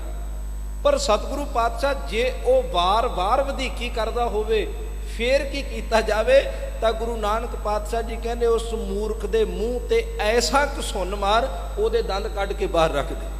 ਅਸੀਂ ਬਾਣੀ ਪੜ੍ਹੀ ਨਹੀਂ, ਗੁਰੂ ਨਾਨਕ ਪਾਤਸ਼ਾਹ ਜੀ ਨੇ ਇੱਥੋਂ ਤੱਕ ਲਿਖਿਆ, ਜੇ ਕਹਿੰਦੇ ਮੂਰਖ ਹੈ ਨਾਲ ਨਾ ਲੁੱਝੀਏ ਦੀ ਗੱਲ ਕੀਤੀ ਤੇ ਸਤਿਗੁਰੂ ਪਾਤਸ਼ਾਹ ਜੀ ਨੇ ਮਾਝ ਰਾਗ ਦੇ ਅੰਦਰ ਇੱਕ ਸ਼ਬਦ ਕਿਹਾ, ਸ਼ਾਇਦ ਸਾਡੇ ਸਾਰਿਆਂ ਦੇ ਯਾਦ ਹੋਵੇਗਾ, ਕਹਿਹਾਂ ਕੰਚਨ ਟੁੱਟੈ ਸਾਰ, ਅਗਨੀ ਗੰਢ ਪਾਏ ਲੋਹਾਰ, ਗੋਰੀ ਸੇਤੀ ਛੁੱਟੈ ਪਤਹਾਰ, ਤੇ ਪੁੱਤੀ ਗੰਢ ਪਵੈ ਸੰਸਾਰ। ਇਹ ਸ਼ਬਦ ਅਸੀਂ ਬੜੇ ਵਾਰ ਸੁਣਿਆ, ਭਾਵੇਂ ਕਿ ਇਹਦੇ ਅਰਥ ਅਸੀਂ ਬੜੇ ਗਲਤ ਕੀਤੇ। ਸਾਡੇ ਸਮਾਜ ਵਿੱਚ ਇਹਦੇ ਅਰਥ ਕੀਤੇ ਗਏ ਪੁੱਤੀ ਗੰਢ ਪਵੈ ਸੰਸਾਰ, ਕਿ ਜਿਹਦੇ ਘਰ ਪੁੱਤ ਪੈਦਾ ਹੋ ਗਿਆ ਉਹਦੀ ਸੰਸਾਰ ਵਿੱਚ ਗੰਢ ਪੈਂਦੀ ਹੈ। ਸ਼ਾਇਦ ਇਸ ਤਰ੍ਹਾਂ ਦੇ ਅਰਥਾਂ ਨੇ ਹੀ ਭਰੂਣ ਹੱਤਿਆ ਨੂੰ ਵਧਾਵਾ ਦਿੱਤਾ। ਖੈਰ ਮੇਰਾ ਵਿਸ਼ਾ ਨਹੀਂ, ਮੈਂ ਉਧਰਲੇ ਪਾਸੇ ਜਾਵਾਂ। ਹੁਣ ਇੱਥੇ ਪੁੱਤੀ ਗੰਢ ਪਵੈ ਸੰਸਾਰ ਦਾ ਅਰਥ ਹੈ, ਜਦੋਂ ਸਤਿਗੁਰੂ ਜੀ ਪਹਿਲਾਂ ਗੱਲ ਕਰਦੇ ਆ, ਕਹਿਹਾਂ ਕੰਚਨ ਟੁੱਟੈ ਸਾਰ, ਕਹਿੰਦੇ ਜਿਸ ਤਰ੍ਹਾਂ ਕਹਿ ਦਾ ਜਾਂ ਇੱਕ ਦੋ ਧਾਤਾਂ ਨੇ ਭਾਂਡਾ ਟੁੱਟ ਜਾਵੇ ਨਾ, ਤਾਂ ਕਹਿੰਦੇ ਲੋਹਾਰ ਕੋਲ ਲੈ ਜਾਈਏ ਤੇ ਉਹ ਅੱਗ ਦੇ ਨਾਲ ਗਰਮ ਕਰਕੇ ਟਾਂਕਾ ਲਾ ਕੇ ਉਹਨੂੰ ਵਰਤਣਯੋਗ ਕਰ ਦਿੰਦਾ। ਬਿਲਕੁਲ ਉਸੇ ਤਰ੍ਹਾਂ ਜੇ ਪਤੀ ਤੇ ਪਤਨੀ ਦਾ ਰਿਸ਼ਤਾ ਟੁੱਟਦਾ ਵੀ ਹੋਵੇ ਤੇ ਜੇ ਕਿਤੇ ਪੁੱਤ ਜਾਂ ਉਹ ਧੀ ਜਿਹੜੀ ਵੀ ਔਲਾਦ ਆ ਦੋਨਾਂ ਨੂੰ ਸਮਝਾਵੇ ਜਾਂ ਦੋਨਾਂ ਦੇ ਕੋਲ ਆਪਣੇ ਪਿਆਰ ਦਾ ਵਾਸਤਾ ਪਾਵੇ, ਸਤਿਗੁਰੂ ਪਾਤਸ਼ਾਹ ਜੀ ਕਹਿੰਦੇ ਉਹਨਾਂ ਦਾ ਮਿਲਾਪ ਫਿਰ ਦੁਬਾਰਾ ਉੱਥੇ ਹੀ ਹੈ। ਹੁਣ ਉਸੇ ਸ਼ਬਦ ਦੇ ਵਿੱਚ ਅੱਗੇ ਜਾ ਕੇ ਸਤਿਗੁਰੂ ਨੇ ਗੱਲ ਕਹੀ ਜਿਹੜੀ ਤੁਹਾਡੇ ਨਾਲ ਸਾਂਝੀ ਕਰਨੀ ਹੈ। ਮੈਂ ਫਿਰ ਬੇਨਤੀ ਦੁਹਰਾਉਣ ਲੱਗਾ, ਸਤਿਗੁਰੂ ਕਹਿੰਦੇ ਮੂਰਖ ਹੈ ਨਾਲ ਨਾ ਲੁੱਝੀਆ, ਮੂਰਖ ਨਾਲ ਲੁੱਝਣਾ ਨਹੀਂ। ਪਰ ਸਤਿਗੁਰੂ ਜੇ ਮੂਰਖ ਬੋਲ ਬਾਣੀ ਤੋਂ ਉੱਪਰ ਟੱਪ ਕੇ ਸਾਡੇ ਉੱਪਰ ਹਮਲਾ ਕਰਨ ਆਵੇ ਤਾਂ ਸਤਿਗੁਰੂ ਕਹਿੰਦੇ ਉਥੇ ਹੱਥ ਬੰਨ ਕੇ ਨਾ ਖੜ ਜਾਵੀਂ, ਉਥੇ ਨਾ ਕਹੀਂ ਅਹਿੰਸੋ ਪਰਮੋ ਧਰਮ, ਉਥੇ ਇਹ ਗੱਲ ਨਹੀਂ। ਸਤਿਗੁਰੂ ਕਹਿੰਦੇ ਮੂਰਖ ਗੰਢ ਪਵੈ ਮੁਹਮਾਰ, ਕਹਿੰਦੇ ਮੂਰਖ ਦਾ ਇਲਾਜ ਆ ਉਹਦੇ ਮੂੰਹ ਤੇ ਵੱਟ ਕੇ ਮਾਰਿਆ ਤੇ ਉਹਦੀ ਮੂਰਖਤਾ ਹੀ ਖਤਮ ਹੋਣੀ ਹੈ। ਹੁਣ ਸੋਚ ਕੇ ਦੇਖੋ, ਜਿਹੜੇ ਕਹਿੰਦੇ ਗੁਰੂ ਨਾਨਕ ਪਾਤਸ਼ਾਹ ਜੀ ਨੇ ਸ਼ਸਤਰ ਦੀ ਗੱਲ ਹੀ ਕੋਈ ਨਹੀਂ ਕੀਤੀ, ਗੁਰੂ ਨਾਨਕ ਬਾਬਾ ਜੀ ਨੇ ਸ਼ਸਤਰ ਦੀ ਗੱਲ ਕੀਤੀ। ਇੱਕ ਗੱਲ ਮੈਂ ਇੱਕ ਬੇਨਤੀ ਹੋਰ ਤੁਹਾਡੇ ਨਾਲ ਸਾਂਝੀ ਕਰਾਂ। ਏਮਨਾਬਾਦ ਦੀ ਧਰਤੀ, ਸੁਰਤ ਨੂੰ ਲੈ ਕੇ ਚੱਲੀਏ ਉੱਥੇ। ਗੁਰੂ ਨਾਨਕ ਪਾਤਸ਼ਾਹ ਜੀ ਨੇ ਏਮਨਾਬਾਦ ਦੀ ਧਰਤੀ ਤੇ ਜਾ ਕੇ ਦੇਖਿਆ ਕਿ ਇੱਥੇ ਮੁਗਲਾਂ ਨੇ ਪਠਾਣਾਂ ਦਾ ਇਸ ਕਦਰ ਕਤਲੇਆਮ ਕੀਤਾ ਕਿ ਇੱਥੇ ਲਾਸ਼ ਨਾਲ ਲਾਸ਼ ਜੁੜੀ ਪਈ ਹੈ। ਤੇ ਸਤਿਗੁਰੂ ਪਾਤਸ਼ਾਹ ਜੀ ਕਹਿੰਦੇ ਉਹ ਕਤਲੇਆਮ ਹੋਣ ਦਾ ਇੱਕ ਸਭ ਤੋਂ ਵੱਡਾ ਕਾਰਨ ਹੈ। ਉਹ ਕਿਹੜਾ? ਕਿਉਂਕਿ ਲੋਕਾਂ ਨੇ ਸ਼ਸਤਰ ਨੂੰ ਛੱਡਿਆ ਹੋਇਆ ਸੀ, ਲੋਕ ਹਥਿਆਰ ਅਪਣਾਉਣ ਲਈ ਤਿਆਰ ਨਹੀਂ ਸੀ। ਤੇ ਇਹ ਇਤਿਹਾਸ ਵਿੱਚ ਮਿਲਦਾ ਵੀ ਹੈ ਕਿ ਕਿਸ ਤਰ੍ਹਾਂ ਏਮਨਾਬਾਦ ਦੀ ਧਰਤੀ ਤੇ ਜਾਂ ਹਿੰਦੁਸਤਾਨ ਦੀ ਧਰਤੀ ਤੇ ਆਪਾਂ ਕਹੀਏ ਕਿ ਉਸ ਸਮੇਂ ਦੇ ਪਾਂਡਿਆਂ ਨੇ, ਉਸ ਸਮੇਂ ਦੇ ਪਠਾਣਾਂ ਨੇ ਇਹ ਗੱਲ ਧਾਰ ਰੱਖੀ ਸੀ ਕਿ ਮੰਤਰ ਜਾਪ ਕਰਦੇ ਰਹੋ, ਅਸੀਂ ਮੁਗਲਾਂ ਦੇ ਮੂੰਹ ਮੋੜ ਦੇਵਾਂਗੇ, ਮੁਗਲ ਸਾਡਾ ਕੁਝ ਨਹੀਂ ਵਿਗਾੜ ਸਕਦੇ। ਮੁਆਫ ਕਰਨਾ, ਮੈਂ ਇਸ ਸ਼ਬਦ ਦੀ ਵਿਚਾਰ ਤੋਂ ਪਹਿਲਾਂ ਇੱਕ ਬੇਨਤੀ ਤੁਹਾਡੇ ਨਾਲ ਜ਼ਰੂਰ ਸਾਂਝੀ ਕਰ ਲਵਾਂ। ਅੱਜ ਕਈ ਵਾਰ ਸਾਨੂੰ ਵੀ ਇੱਦਾਂ ਦਾ ਪਾਠ ਪੜ੍ਹਾਇਆ ਜਾਂਦਾ, ਇਹਦੇ ਵਿੱਚ ਕੋਈ ਦੋਰਾਮਾ ਨਹੀਂ। ਸਿੱਖ ਸ਼ਾਂਤੀ ਦਾ ਪ੍ਰਤੀਕ ਹੈ, ਸਿੱਖ ਸ਼ਾਂਤਮਈ ਜੀਵਨ ਬਤੀਤ ਕਰਦਾ ਹੈ, ਸਿੱਖ ਸੰਤ ਸੁਭਾਅ ਵਾਲਾ ਜੀਵਨ ਬਤੀਤ ਕਰਦਾ ਹੈ। ਪਰ ਜੇਕਰ ਕੋਈ ਅੱਤ ਕਰੇ, ਚੜ ਕੇ ਆਵੇ, ਫਿਰ ਇਹ ਸਿਪਾਹੀ ਬਣਦਿਆਂ ਵੀ ਇੱਕ ਛਿਣ ਨਹੀਂ ਲਾਉਂਦਾ। ਇਹ ਸਾਨੂੰ ਵੀ ਅੱਜ ਕਈ ਵਾਰੀ ਪਾਠ ਪੜ੍ਹਾਇਆ ਜਾਂਦਾ, ਸ਼ਾਂਤੀ ਸ਼ਾਂਤੀ। ਠੀਕ ਹੈ, ਜਿੱਥੋਂ ਤੱਕ ਜਾਇਜ਼ ਆ ਉੱਥੋਂ ਤੱਕ ਰੱਖਣੀ ਬਣਦੀ ਹੈ, ਪਰ ਜੇ ਕੋਈ ਬਹੁਤੀ ਵਧੀਕ ਕਰੇ ਫਿਰ ਸ਼ਾਂਤੀ ਦਾ ਪੱਲਾ ਛੱਡ ਕੇ ਸ਼ਸਤਰ ਨੂੰ ਹੱਥ ਪਾਉਣਾ ਪੈਂਦਾ। ਮੈਂ ਬੇਨਤੀ ਕਰ ਰਿਹਾ ਸੀ, ਗੁਰੂ ਨਾਨਕ ਪਾਤਸ਼ਾਹ ਜੀ ਨੇ ਇਹ ਗੱਲ ਕਹੀ। ਸਤਿਗੁਰੂ ਪਾਤਸ਼ਾਹ ਜੀ ਕਹਿੰਦੇ ਕੋਟੀ ਹੂੰ ਪੀਰ ਵਰਜ ਰਹਾਏ। ਬੜੇ ਉਹਨਾਂ ਨੇ ਪੀਰ ਮਨਾਏ, ਬੜੀਆਂ ਉਹਨਾਂ ਨੇ ਪਹਿਲਾਂ ਆਰਤੀਆਂ, ਬੜੀਆਂ ਆਰਾਧਨਾਵਾਂ ਕੀਤੀਆਂ, ਹਰ ਤਰ੍ਹਾਂ ਦਾ ਉਹਨਾਂ ਨੇ ਧਾਰਮਿਕ ਕਰਮ ਕੀਤਾ। ਕਾਹਦੇ ਵਾਸਤੇ? ਕਹਿੰਦੇ ਮੁਗਲ ਨਾ ਵੜਨ ਇੱਥੇ। ਪਰ ਗੁਰੂ ਨਾਨਕ ਪਾਤਸ਼ਾਹ ਜੀ ਨੇ ਗੱਲ ਕੀਤੀ, ਤੇਗ ਦੀ ਮੈਂ ਗੱਲ ਕਰ ਰਿਹਾ, ਸ਼ਸਤਰ ਦੀ। ਗੁਰੂ ਨਾਨਕ ਪਾਤਸ਼ਾਹ ਜੀ ਕਹਿੰਦੇ ਕੋਟੀ ਹੂੰ ਪੀਰ ਵਰਜ ਰਹਾਏ, ਜਾਂ ਮੀਰ ਸੁਣਿਆ ਧਾਇਆ, ਥਾਲ ਮੁਕਾਮ ਜਲੇ ਬਿਜ ਮੰਦਰ। ਤੇ ਨਾਲ ਕਹਿੰਦੇ ਮੁੱਛ ਮੁੱਛ ਕੋਇਰ ਰਲਾਇਆ, ਕੋਈ ਮੁਗਲ ਨਾ ਹੋਆ ਅੰਧਾ, ਕਿਨੇ ਨਾ ਪਰਚਾ ਲਾਇਆ। ਗੁਰੂ ਨਾਨਕ ਪਾਤਸ਼ਾਹ ਜੀ ਕਹਿੰਦੇ ਜਿਹੜੇ ਕੇਵਲ ਮੰਤਰ ਜਾਪ ਕਰਕੇ ਬੈਠੇ ਸੀ ਮੁਗਲ, ਅਸੀਂ ਇਦਾਂ ਹੀ ਅੰਨੇ ਕਰ ਦੇਣੇ। ਅੱਜ ਕਈ ਵਾਰੀ ਇਦਾਂ ਦਾ ਸਾਡੇ ਨਾਲ ਵੀ ਹੁੰਦਾ। ਖੈਰ, ਮੈਂ ਬਾਰ-ਬਾਰ ਉਧਰ ਨਾ ਜਾਵਾਂ, ਮੈਂ ਵਿਚਾਰ ਤੇ ਆਪਣੇ ਵਿਸ਼ੇ ਤੇ ਰਵਾਂ। ਗੁਰੂ ਨਾਨਕ ਪਾਤਸ਼ਾਹ ਜੀ ਕਹਿੰਦੇ ਉਸ ਸਮੇਂ ਦੇ ਧਾਰਮਿਕ ਆਗੂ ਕਹਿੰਦੇ ਕੇਵਲ ਮੰਤਰ ਜਾਪ ਕਰਦੇ ਰਹੋ, ਆਪਾਂ ਮੁਗਲਾਂ ਦਾ ਮੂੰਹ ਮੋੜਦੇ, ਮੁਗਲ ਅੰਨੇ ਹੋ ਜਾਣਗੇ, ਆਪਾਂ ਦਿਖਣਾ ਹੀ ਕੋਈ ਨਹੀਂ ਉਹਨਾਂ ਨੂੰ, ਤੇ ਉਹ ਕਤਲੇਆਮ ਕਿਹਦਾ ਕਰਨਗੇ। ਗੁਰੂ ਨਾਨਕ ਪਾਤਸ਼ਾਹ ਕਹਿੰਦੇ ਨਹੀਂ, ਬੜੇ ਕੋਟੀ ਹੂੰ ਪੀਰ ਵਰਜ ਰਹਾਏ, ਬੜੇ ਵਰਜ ਕੇ ਰੱਖੇ, ਬੜੇ ਵਸ ਵਿੱਚ ਕਰਕੇ ਰੱਖੇ, ਪਰ ਗੱਲ ਕੋਈ ਨਾ ਬਣੀ। ਕਹਿੰਦੇ ਕੋਈ ਮੁਗਲ ਨਾ ਹੋਆ ਅੰਧਾ, ਕਿਨੇ ਨਾ ਪਰਚਾ ਲਾਇਆ। ਅਗਲੇ ਬੰਦ ਵਿੱਚ ਸਤਿਗੁਰੂ ਗੁਰੂ ਨਾਨਕ ਪਾਤਸ਼ਾਹ ਜੀ ਕਹਿੰਦੇ ਮੁਗਲ ਪਠਾਣਾ ਭਈ ਲੜਾਈ, ਦੋਨਾਂ ਦੀ ਲੜਾਈ ਹੋਈ, ਰਣ ਵਿੱਚ ਤੇਗ ਵਗਾਈ। ਹੁਣ ਜਦੋਂ ਸ਼ਬਦ ਤੇਗ ਵਰਤਦੇ ਆ ਤਾਂ ਇਹਦਾ ਮਤਲਬ ਸਤਿਗੁਰੂ ਜੀ ਸ਼ਸਤਰ ਦੀ ਗੱਲ ਕਰਦੇ। ਗੁਰੂ ਨਾਨਕ ਪਾਤਸ਼ਾਹ ਜੀ ਕਹਿੰਦੇ ਰਣ ਵਿੱਚ ਤੇਗ ਵਗਾਈ, ਓਨੀ ਜਿਹੜੇ ਉਧਰਲੇ ਪਾਸਿਓਂ ਮੁਗਲ ਆਏ ਉਹਨਾਂ ਨੇ ਹਰ ਤਰ੍ਹਾਂ ਦਾ ਹਥਿਆਰ ਵਰਤਿਆ, ਤੇ ਇਧਰਲੇ ਪਾਸੇ ਕਹਿੰਦੇ ਓਨੀ ਹਸਤ ਚੜਾਈ, ਜਿਹੜੇ ਇਧਰ ਕੇਵਲ ਹੱਥ ਜੋੜ ਕੇ ਬੈਠੇ ਸੀ ਇਹਨਾਂ ਦੇ ਪੱਲੇ ਕਤਲੇਆਮ ਤੋਂ ਬਿਨਾਂ ਕੁਝ ਨਾ ਪਿਆ। ਉਹ ਗੱਲ ਵੱਖਰੀ ਆ ਜਦੋਂ ਸਤਿਗੁਰੂ ਜੀ ਕਹਿੰਦੇ ਆ ਜਿੰਨਾ ਚੀਰੀ ਦਰਗਾਹ ਪਾਟੀ ਤਿੰਨਾ ਮਰਨਾ ਭਾਈ, ਮੌਤ ਤੇ ਚਲੋ ਸਾਰਿਆਂ ਨੂੰ ਆਉਣੀ ਹੈ, ਪਰ ਇੱਕ ਹੱਥ ਤੇ ਹੱਥ ਰੱਖ ਕੇ ਬਹਿ ਜਾਣਾ, ਇਹ ਸੋਚ ਕੇ ਇਹ ਲੋਕਾਂ ਨੂੰ ਗੁੰਮਰਾਹ ਕਰ ਦੇਣਾ ਵੀ ਸ਼ਸਤਰ ਚੱਕਣਾ ਹੀ ਪਾਪ ਹੈ। ਗੁਰੂ ਨਾਨਕ ਪਾਤਸ਼ਾਹ ਜੀ ਕਹਿੰਦੇ ਨਹੀਂ, ਜੇ ਕਿਤੇ ਪਹਿਲਾਂ ਇਸ ਗੱਲ ਨੂੰ ਸੋਚਿਆ ਹੁੰਦਾ। ਗੁਰੂ ਗ੍ਰੰਥ ਸਾਹਿਬ ਪਾਤਸ਼ਾਹ ਜੀ ਦੀ ਬਾਣੀ ਵਿੱਚੋਂ 3 ਸ਼ਬਦ ਐਸੇ ਨੇ ਜਿਨ੍ਹਾਂ ਨੂੰ ਬਾਬਰ ਦੇ ਨਾਲ ਸੰਬੰਧਿਤ ਸਾਡੇ ਇਤਿਹਾਸਕਾਰਾਂ ਨੇ ਲਿਖਿਆ। ਸਤਿਗੁਰੂ ਪਾਤਸ਼ਾਹ ਜੀ ਕਹਿੰਦੇ ਕਤਲੇਆਮ ਇਸ ਕਦਰ ਹੋਇਆ, ਰੰਨਾਂ ਹੋਈਆਂ ਬੋਧੀਆਂ, ਪੁਰਸ਼ ਹੋਏ ਸਯਾਦ। ਸਤਿਗੁਰੂ ਪਾਤਸ਼ਾਹ ਜੀ ਕਹਿੰਦੇ ਸਭ ਨਿਹੱਥੇ ਸੀ ਤੇ ਸਭ ਬਰਬਾਦ ਹੋਏ। ਰੰਨਾਂ ਹੋਈਆਂ ਬੋਧੀਆਂ, ਪੁਰਸ਼ ਹੋਏ ਸਯਾਦ, ਸੀਲ ਸੁਚ ਸੰਜਮ ਭੰਨੀ, ਖਾਣਾ ਖਾਜ ਆਹਾਜ। ਤੇ ਨਾਲ ਦੀ ਨਾਲ ਸਤਿਗੁਰੂ ਪਾਤਸ਼ਾਹ ਜੀ ਕਹਿੰਦੇ ਸ਼ਰਮ ਗਈ ਘਰ ਆਪਣੇ, ਪੱਤ ਉੱਠ ਚੱਲੀ ਨਾਲ। ਜਦੋਂ ਕੋਲ ਸ਼ਸਤਰ ਹੀ ਨਹੀਂ ਸੀ ਤੇ ਇੱਥੇ ਇੱਜ਼ਤਾਂ ਪੱਤ ਵੀ ਲੁੱਟੀ ਗਈ। ਪਰ ਸਤਿਗੁਰੂ ਪਾਤਸ਼ਾਹ ਗੁਰੂ ਨਾਨਕ ਦੇਵ ਜੀ ਕਹਿੰਦੇ ਆ ਸੰਸਾਰ ਦੇ ਲੋਕੋ ਇੱਕ ਗੱਲ ਚੇਤੇ ਵਿੱਚ ਰੱਖਿਓ, ਕੇਵਲ ਤੇ ਕੇਵਲ ਮੰਤਰਾਂ ਜਾਪਾਂ ਤੇ ਟੂਣਿਆਂ ਦੇ ਨਾਲ ਆਪਣੇ ਵੈਰੀ ਦਾ ਤੁਸੀਂ ਮੁਕਾਬਲਾ ਨਹੀਂ ਕਰ ਸਕਦੇ। ਜੇ ਮੁਕਾਬਲਾ ਕਰਨਾ ਤੇ ਸ਼ਸਤਰ ਪਕੜਨਾ ਪਏਗਾ। क्योंकि सतगुरु जी कहते अगों दे जे चेतीए तां कायत मिलै सजाए। सतगुरु कहते जे मनुख पहला इन्हां गल्लां वल सुचेत रहे तो फिर काहनूं सजा मिले, काहनूं कतलेआम होवे। खैर जिहड़ी मैं बेनती कर रहा, गुरु नानक पातशाह जी ने शस्त्र की गल की, जिहड़ा शस्त्र गुरु गोबिंद सिंह महाराज ने सानू पकड़ाया, ये शस्त्र गुरु नानक पातशाह जी ने ही सानू पकड़ाया है। ओनू अमली जामा गुरु गोबिंद सिंह महाराज जी ने दिता, पर धन गुरु नानक पातशाह जी के बेले तो सिख नू शस्त्रधारी बनाया गया। आपां जिन्ने क बैठे आ, आपां ध्यान मार के देखिए, पहली गल तो साडे कोल शस्त्र है बहुत घट, साडे कोल हथियार है ही नहीं। ते जेड़ा सतगुरु ने सैल्फ डिफेंस वास्ते सानू आ किरपान गातरे पवाई सी, कईयां ने ते ये भी ला के किली ते टंगड़ी शुरू की हुई है, ते कईयां ने एवें छोटी जी पाई। मैं ये इत्थे भी कोई बहुती अत दे विच नहीं जावांगा, क्योंकि रहत मर्यादा दे विच ये किरपान की कोई भी मिणती मुकर्रर नहीं की गई, पर घट्टो घट इन्नी क तां सिख दे कोल होवे जिहदे नाल ये अपना आप ते बचा सके, इन्नी क तां इहदे कोल होनी चाहिदी आ। खैर मैं बेनती कर रहा सां, होली नूं होला महल्ले का रूप दिता, शस्त्रधारी बनाया सिख नूं, शस्त्र दे नाल प्यार करना सिखाया सिख नूं। ते धन गुरु नानक पातशाह जी ने बख्शिश की कि सिखा केवल मंत्रा जापां टूणियां दे विच विश्वास ना रखी, सिखा तेरे कोल शस्त्र होना जरूरी है। मैं फिर एक बार बेनती दोहरा रहा, गुरु नानक पातशाह जी ने भी समय मुताबिक कोल अपने हथियार रखिया, आसा हथ किताब कस। ये गल सानू ध्यान विच रखनी चाहिए है। इत्थे ही बस नहीं, इहदे तो अगे गुरु अंगद देव महाराज जी दे कोल हमायूं आउंदा चढ़ के, वो गुरु अंगद देव पातशाह जी दे उपर वार करदा है। सतगुरु पातशाह जी उन्होंने कहते जिथे चलनी चाहिए सी उत्थे चली नहीं, इत्थे आके अपना इत्थे तू प्रगटावा दिखा रहा। तो एक बेनती होर समझियो, कला ये शब्द कह के नहीं तोरिया होवेगा। जिस गुरु अंगद देव महाराज जी ने मल अखाड़े भाव सिखां नूं शरीरक तौर पर बलवान बनाया, तो वह सिखां नूं अजिही ट्रेनिंग भी दिंदे होणगे भी किसी का मुकाबला कर सकन। खैर ये तो बाद गुरु अर्जन देव महाराज जी वेले होली उदों भी खेडी जाती है, इसे करके तो शब्द वरते ना, जिहड़ा शब्द आपां कल दे विचारदे पए आ, इस शब्द दे विच गुरु अर्जन देव पातशाह जी ने यह शब्द वरतिया, होली कीनी संत सेव। पर यह होली उस समय जिहड़े तरीके नाल खेडी जाती सी, गुरु अर्जन देव पातशाह जी कहते गुरु के सिखा तू उस तरीके नाल होली नहीं खेडनी, तू नहीं किसी दे उपर चिक्कड़ सुटना, तू नहीं आ दुनिया के कच्चे रंग किसी के उपर पाने।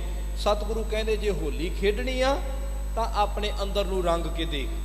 सतगुरु गुरु अर्जन देव पातशाह जी शब्द विच कह रहे ने, कहते सजना तेरी जिंदगी इदां दी बने, तेरा नाम दे नाल एक मिक मन हो के तेरे अंदर वो बसंत दा खिड़ाऊ आवे, ते अजिहा जग्यासू ते अजिहा गुरमुख जन बन जावे, जिहड़ी गल गुरु अर्जन देव पातशाह जी आप कह रहे हैं।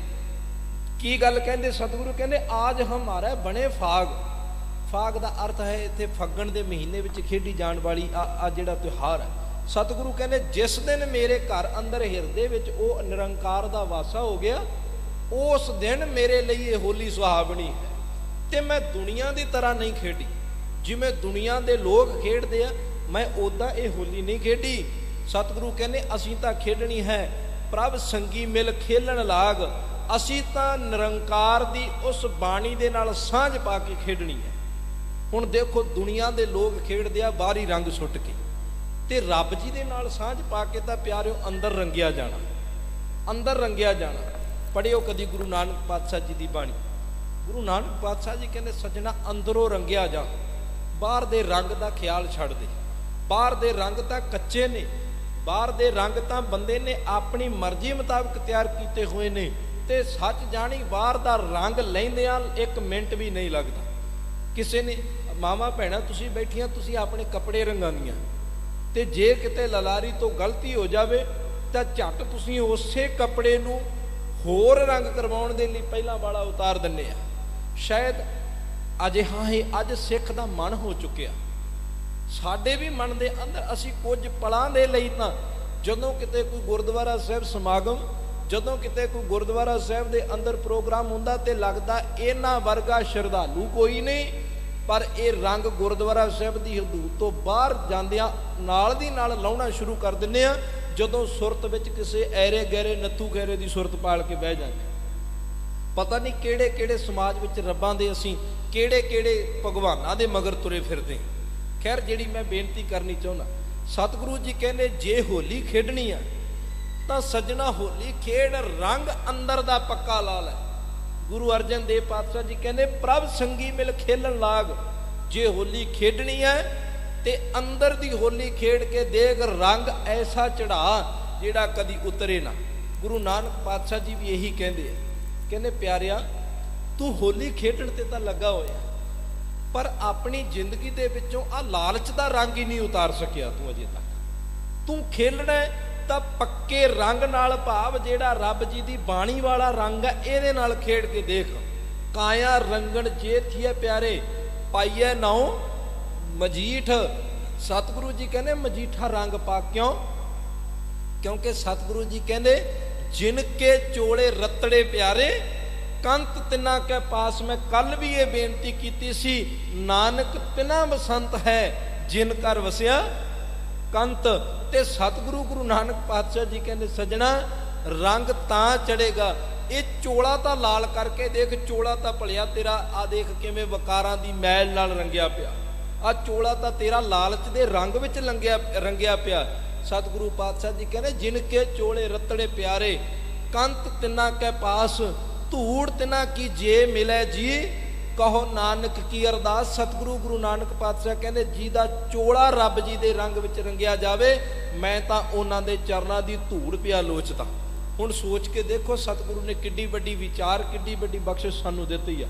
इत्थे ही बस नहीं, गुरु अर्जन देव पातशाह जी कहने जाको हर रंग लागो इस युग में सो कहियत है सूरा। सतगुरु पातशाह मैं फिर बेनती करा, होली तो होला महला बनाया। मैं कल भी बेनती की सी, फिर संगत नवी फिर दस देवां। अरबी ते फारसी दे ये दो शब्द ने, होला महला। होले दा अर्थ है हमला, महल्ले दा अर्थ है वो थां जिथे हमला होना है।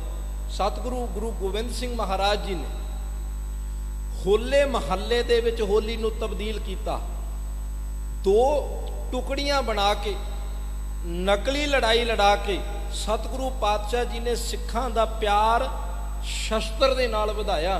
ते सतगुरु जी ने यह कहा जेड़ा होला महला भाव जित जाएगा, जेड़ा कब्जे वाली थां ते जाके कब्जा कर लवेगा, उहनूं बख्शिशां मिलणीआं। ते इतिहासकार लिखते हैं, भाई कान सिंह नाभा जी लिखते हैं, जदों जेड़ा भी ग्रुप उस मिथे हुए थां उपर जाके कब्जा कर लैंदा सी तां सतगुरु पातशाह जी उहनूं स्टेज दे उपर अपने कोल बुला के उहनूं सिरों पाओ दी बख्शिश करदे हुंदे सी। भाव की सी कि सिखा तू बदी दा टाकरा करना है, तू कमज़ोर ते बुजदलां वाली जिंदगी नहीं जिउणी, तू जिथे रब्बी नाम दे विच रंगना है। पहला भाई साहब भी बेनती करते सी कि संत ते सिपाही की गल सच हकीकत इहो ही है। सानू सतगुरु जी ने बाणी दे राहीं संत बनाया, पर नाल नाल सानू शस्त्र चका के सिपाही भी बनाया। ते गुरु गोबिंद सिंह महाराज जी ने बख्शिश ये की कि सिखा तेरी जिंदगी दे विचों शस्त्र अलहदा नहीं होने चाहिए। जिन्ने बैठे हैं अपने माड़ा जा ध्यान मार के देखियो। सत एक बेनती और कर देवां नाल याद आ गई, सतगुरु गुरु गोबिंद सिंह महाराज जी ने जिथे शस्त्र पकड़ाए ना प्यारिओ, उत्थे नाल सतगुरु जी ने बाणी दा पल्ला भी फड़ के रखण दी गल कही। आपां सारे इतिहास जानते हैं, बड़ी बार सरवण किया। इत्थे भी मैं तुहाडे नाल एक बार सांझ पा के गया सां। सरसा नदी दे किनारे ते उत्थे ढालां खड़कदियां, खंडे खड़कदे पए है, किरपानां खड़कदियां पईयां, पिछों फौज चढ़ी आ रही है ते धन गुरु गोबिंद सिंह महाराज जी उत्थे आसा की वार दा कीर्तन गा रहे हैं। यही कारण है सतगुरु कहने अजिहा ना होवे तेरे हाथ विच शस्त्र आ जावे ते मुड़ के बाकियां दी तरह तू भी इस संसार दे विच मजलूमां दे उपर धक्का करना शुरू कर दे। मैं अजिहा नहीं। खैर सतगुरु गुरु मैं फिर आवांगा भाई गुरु गोबिंद सिंह महाराज जी और भाई नंद लाल जी दियां उन्हां गज़लां दे उपर जिथों होले महल्ले दा वो सुहावना दृश्य उन्होंने खिंचिया। मैं एक पल लई फिर पिछे जान लगा गुरु अर्जन देव पातशाह जी दी। गुरु अर्जन देव पातशाह जी ने ਸੰਸਾਰ ਦੇ ਵਿੱਚ ਸੰਸਾਰ ਦੇ ਲੋਕਾਂ ਨੂੰ ਸਮਝਾਇਆ ਕਿ ਭਲਿਓ ਆਪਣੇ ਅੰਦਰ ਨੂੰ ਰੰਗ ਲਈਏ। ਸੱਚ ਜਾਣਿਓ ਜਦੋਂ ਅੰਦਰ ਰੰਗ ਲਿਆ ਤਾਂ ਦੁਨੀਆ ਦੇ ਹਰ ਥਾਂ ਤੇ ਤੁਹਾਡੀ ਜਿੱਤ ਹੋਵੇਗੀ। ਸਤਿਗੁਰੂ ਨੇ ਬਚਨ ਕਹੇ, ਜਾ ਕੋ ਹਰ ਰੰਗ ਲਾਗੋ ਇਸ ਯੁਗ ਮੈਂ, ਸੋ ਕਹੀਅਤ ਹੈ ਸੂਰਾ। ਆਤਮ ਜਿਣੇ ਬੰਦਾ ਅੱਜ ਬਾਹਰ ਤੇ ਜਿੱਤਣ ਨੂੰ ਫਿਰਦਾ, ਪਰ ਸੱਚ ਜਾਣਿਓ ਇਹਦੇ ਤੋਂ ਆਪਣਾ ਅੰਦਰ ਨਹੀਂ ਜਿੱਤਿਆ ਗਿਆ ਅਜੇ ਤੱਕ। ਬਾਹਰ ਇਹਨੇ ਬੜੀ ਦੂਰ ਤੱਕ ਮਾਰਾਂ ਮਾਰੀਆਂ, ਪਰ ਆਪਣੇ ਮਨ ਦੀ ਨਹੀਂ, ਇਹ ਮਨ ਦੇ ਉੱਪਰ ਜਿੱਤ ਨਹੀਂ ਹਾਸਲ ਕਰ ਸਕਿਆ। ਸ਼ਾਇਦ ਇਸੇ ਕਰਕੇ ਇਹ ਚੰਦ ਕੁਛਲਣਾ ਵੱਟੀ ਵਿਕ ਜਾਂਦਾ। ਇਹ ਸ਼ਾਇਦ ਇਸੇ ਕਰਕੇ ਹੀ ਆਪਣੀ ਤੇ ਵਗਾਨੇ ਦੀ ਧੀ ਦੇ ਤਨ ਦੇ ਵਿੱਚ ਫਰਕ ਸਮਝਦਾ, ਕਿਉਂਕਿ ਇਹ ਅੰਦਰੋਂ ਆਪਣੇ ਆਪ ਤੇ ਕਾਬੂ ਨਹੀਂ ਪਾ ਸਕਿਆ। ਸਤਿਗੁਰੂ ਗੱਲ ਸਮਝਾ ਰਿਹਾ, ਕਹਿੰਦੇ ਆਤਮ ਜਿਣੈ ਸਗਲ ਵਸ ਤਾਕੈ, ਪਰ ਉਹਦੇ ਲਈ ਸ਼ਰਤ ਇਹ ਹੈ, ਜਾ ਕਾ ਸਤਿਗੁਰ ਪੂਰਾ। ਤੈਨੂੰ ਆਪਣਾ ਉਸਤਾਦ ਵੀ ਪੂਰਾ ਧਾਰਨਾ ਪੈਣਾ।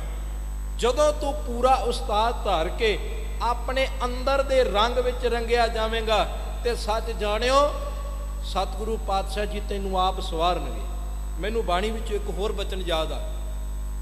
ਗੁਰੂ ਪਾਤਸ਼ਾਹ ਜੀ ਬੜਾ ਸੋਹਣਾ ਚਿੱਤਰ ਖਿੱਚਦੇ ਨੇ। ਇੱਕ ਜੀਵ ਰੂਪੀ ਇਸਤਰੀ ਪੁੱਛਦੀ ਆ ਦੂਜੀ ਨੂੰ, ਭੈਣੇ ਇਹ ਤੇਰੇ ਸੁਹਾਗਵੰਤੀ ਜੀਵਨ ਦਾ ਇਹ ਕਾਰਨ ਕੀ ਹੈ? ਇਹ ਤੇਰਾ ਇਹ ਜੀਵਨ ਇੰਨਾ ਖੁਸ਼ਹਾਲ ਕਿਉਂ ਆ? ਤਾਂ ਉਹਨੇ ਕੁਝ ਕੁ ਗੱਲਾਂ ਪਹਿਲਾਂ ਸਵਾਲ ਦੇ ਰੂਪ ਵਿੱਚ ਗੁਰੂ ਪਾਤਸ਼ਾਹ ਜੀ ਨੇ ਦਰਜ ਕੀਤੀਆਂ, ਫਿਰ ਜਵਾਬ ਦੇ ਰੂਪ ਵਿੱਚ ਉੱਤਰ ਵੀ ਨਾਲ ਦੀ ਨਾਲ ਦਿੱਤਾ।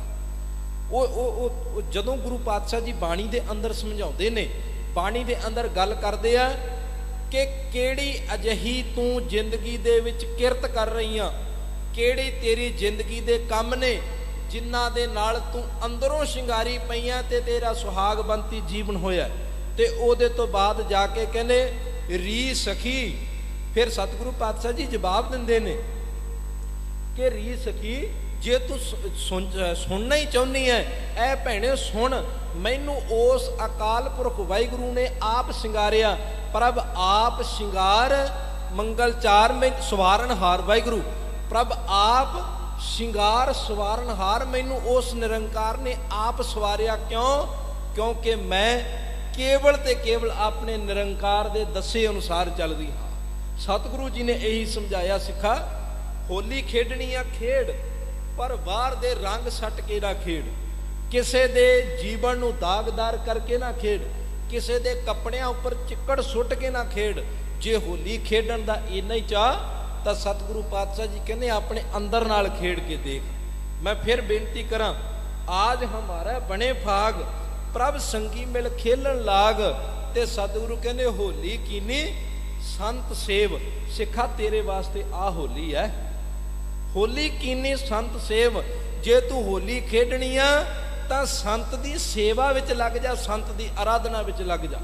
ਤੇ ਮੈਂ ਸਪਸ਼ਟ ਰੂਪ ਵਿੱਚ ਬੇਨਤੀ ਕਰਾਂ, ਇੱਥੇ ਸੰਤ ਦਾ ਅਰਥ ਕੋਈ ਧਾਰਮਿਕ ਕੱਪੜੇ ਪਾ ਕੇ 5 7 10 ਚਾਟੜੇ ਨਾਲ ਲੈ ਕੇ ਕੋਈ ਕਥਾ ਕੀਰਤਨ ਕਰਨ ਵਾਲੇ ਦਾ ਇੱਥੇ ਨਾਮ ਨਹੀਂ। ਇੱਥੇ ਸੰਤ ਹੈ ਆ 35 ਮਹਾਂਪੁਰਖ ਜਿਹੜੇ ਗੁਰੂ ਗ੍ਰੰਥ ਸਾਹਿਬ ਵਿੱਚ ਬੈਠੇ ਨੇ। ਸਤਿਗੁਰੂ ਕਹਿੰਦੇ ਤੂੰ ਇਹਨਾਂ ਦੀ ਸੇਵਾ ਦੇ ਵਿੱਚ ਲੱਗ ਜਾ, ਤੇਰੀ ਹੋਲੀ ਮਨਾਈ ਜਾਣੀ। ਹੋਲੀ ਕੀਨੀ ਸੰਤ ਸੇਵ, ਰੰਗ ਲਾਗਾ ਅਤ ਲਾਲ ਦੇਵ। ਸਤਿਗੁਰੂ ਕਹਿੰਦੇ ਤੇਰੀ ਜ਼ਿੰਦਗੀ ਅੰਦਰ ਉਹ ਲਾਲ ਰੰਗ ਲੱਗੇਗਾ। ਲਾਲ ਰੰਗ ਜਿਸਕੋ ਲੱਗਾ ਜਿਸਕੇ ਵਡਭਾਗਾ, ਉਹਨੂੰ ਉਹ ਲਾਲ ਰੰਗ ਲੱਗਦਾ ਜਿਹਦੇ ਵੱਡੇ ਭਾਗ ਹੁੰਦੇ ਨੇ। ਤੇ ਲਾਲ ਰੰਗ ਅਸੀਂ ਸਮਝਦੇ ਹਾਂ ਚੰਗੀ ਤਰ੍ਹਾਂ ਕਿ ਲਾਲ ਰੰਗ ਸੁਹਾਗਣ ਦੀ ਨਿਸ਼ਾਨੀ ਹੈ। ਸਤਿਗੁਰੂ ਪਾਤਸ਼ਾਹ ਜੀ ਕਹਿੰਦੇ ਤੂੰ ਰੱਬ ਨਾਲ ਪ੍ਰੀਤ ਪਾ, ਗੁਰੂ ਨਾਲ ਜੁੜ, ਇੱਕ ਮਿਕ ਹੋ ਤੇ ਆਪਣੇ ਅੰਦਰ ਨੂੰ ਇੰਨਾ ਕੁ ਰੰਗ ਲੈ, ਸੱਚ ਜਾਣੀ ਏਕ ਜੋਤ ਦੋਏ ਮੂਰਤੀ ਵਾਲੀ ਗੱਲ ਹੋ ਜਾਵੇ। ਖੈਰ ਸਤਿਗੁਰੂ ਪਾਤਸ਼ਾਹ ਜੀ ਨੇ ਸਾਨੂੰ ਸਮਝਾਇਆ। ਗੁਰੂ ਅਰਜਨ ਦੇਵ ਪਾਤਸ਼ਾਹ ਜੀ ਨੇ ਜਿੱਥੇ ਅੰਦਰ ਨੂੰ ਰੰਗਿਆ, ਸਾਡੇ ਅੰਦਰ ਦੀ ਹੋਲੀ ਨੂੰ ਸਤਿਗੁਰੂ ਪਾਤਸ਼ਾਹ ਜੀ ਨੇ ਸਮਝਾਇਆ। ਉੱਥੇ ਇੱਕ ਬੇਨਤੀ ਹੋਰ ਤੁਹਾਡੇ ਧਿਆਨ ਵਿੱਚ ਲਿਆ ਦੇਵਾਂ, ਕਿਉਂਕਿ ਹੋਲੀ ਤੇ ਹੋਲੇ ਮਹੱਲੇ ਦਾ ਅਰਥ ਹੈ ਜਿਹੜਾ ਉਹ ਸ਼ਸਤਰ ਨਾਲ ਜੁੜਦਾ। ਮੈਂ ਵਾਰ-ਵਾਰ ਸ਼ਸਤਰ ਦੀ ਗੱਲ ਤੁਹਾਡੇ ਨਾਲ ਤਾਂ ਕਰ ਰਿਹਾ ਕਿਉਂਕਿ ਸਮੇਂ-ਸਮੇਂ ਤੇ ਗੁਰੂ ਪਾਤਸ਼ਾਹ ਜੀ ਨੇ ਸ਼ਸਤਰ ਚੱਕਿਆ। ਸ਼ਾਂਤਮਈ ਤਰੀਕੇ ਨਾਲ ਗੁਰੂ ਅਰਜਨ ਦੇਵ ਪਾਤਸ਼ਾਹ ਜੀ ਦੀ ਸ਼ਹਾਦਤ ਹੁੰਦੀ ਹੈ, ਅਸੀਂ ਸਾਰੇ ਜਾਣਦੇ।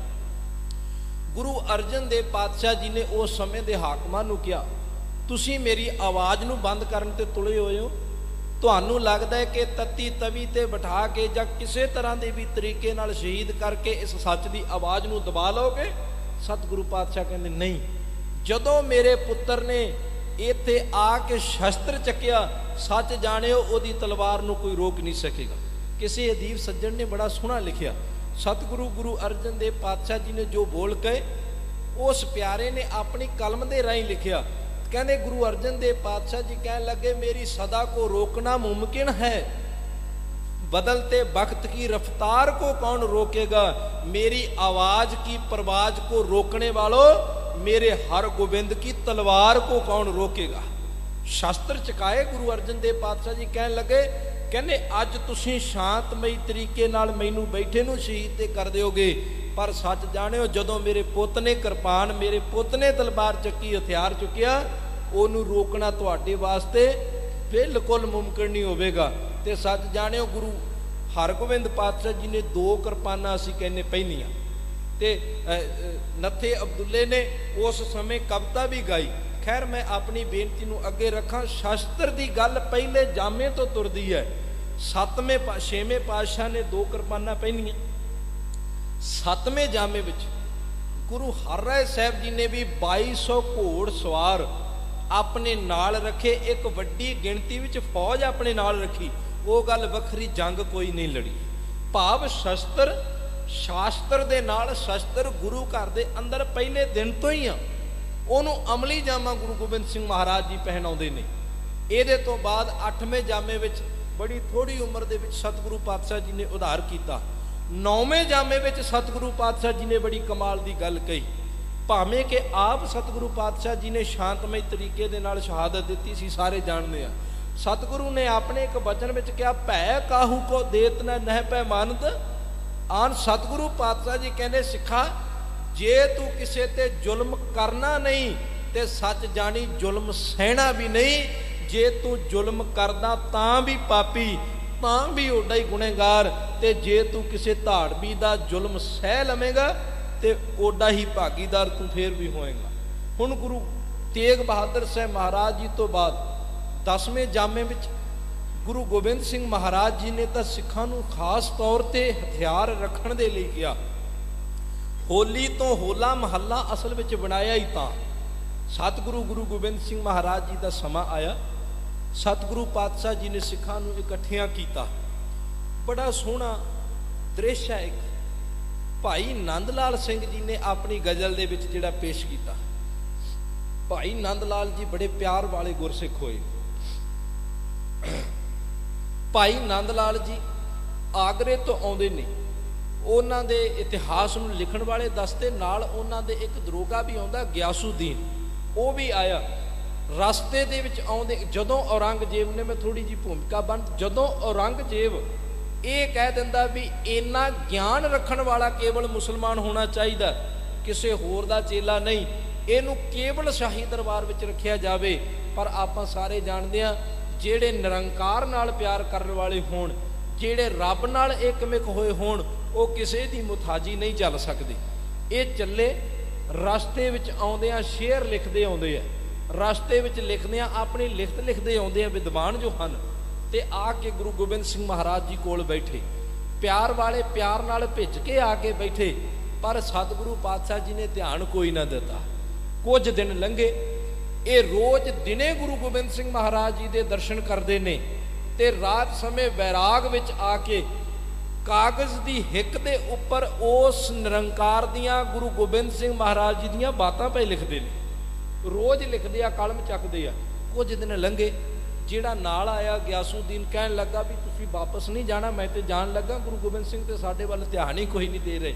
अगों कहन लगे, सजना तू जाना तो चलिया जा, मैनू लगदा भी मेरा इस दर तो, इस टिकाणे तो बिना दूजा टिकाणा कोई। भाई नंद लाल जी कुछ दिन विचरे। थोड़े दिनों बाद धन गुरु गोबिंद सिंह महाराज जी की बख्शिश हुई। पातशाह जी ने आप भाई नंद लाल जी नूं सद्या। मैं कल भी बेनती की सी, फिर बेनती दोहराउण लगा। गुर सेवो कर नमस्कार, सिखा झुक के निमाणा बन के गुरु के दर ते बैठ के देख, गुरु तेरियां झोलियां रहमतां नाल भरेगा। भाई नंद लाल जी बैठे, सतगुरु पातशाह जी ने आप बुलाया। बुला के सतगुरु पातशाह जी कहन लगे भी की लिखदा पे। जदों उन्हें अपने शेरां वाली जिहड़ी वो कापी सी जां जो कागज़ सी ਉਹ ਸਤਿਗੁਰੂ ਜੀ ਦੇ ਅੱਗੇ ਜਦੋਂ ਲਿਖੇ ਰੱਖੇ, ਉਹਦੇ ਤੇ ਲਿਖਿਆ ਹੋਇਆ ਸੀ ਬੰਦਗੀਨਾਮਾ। ਬੰਦਗੀਨਾਮਾ ਲਿਖਿਆ।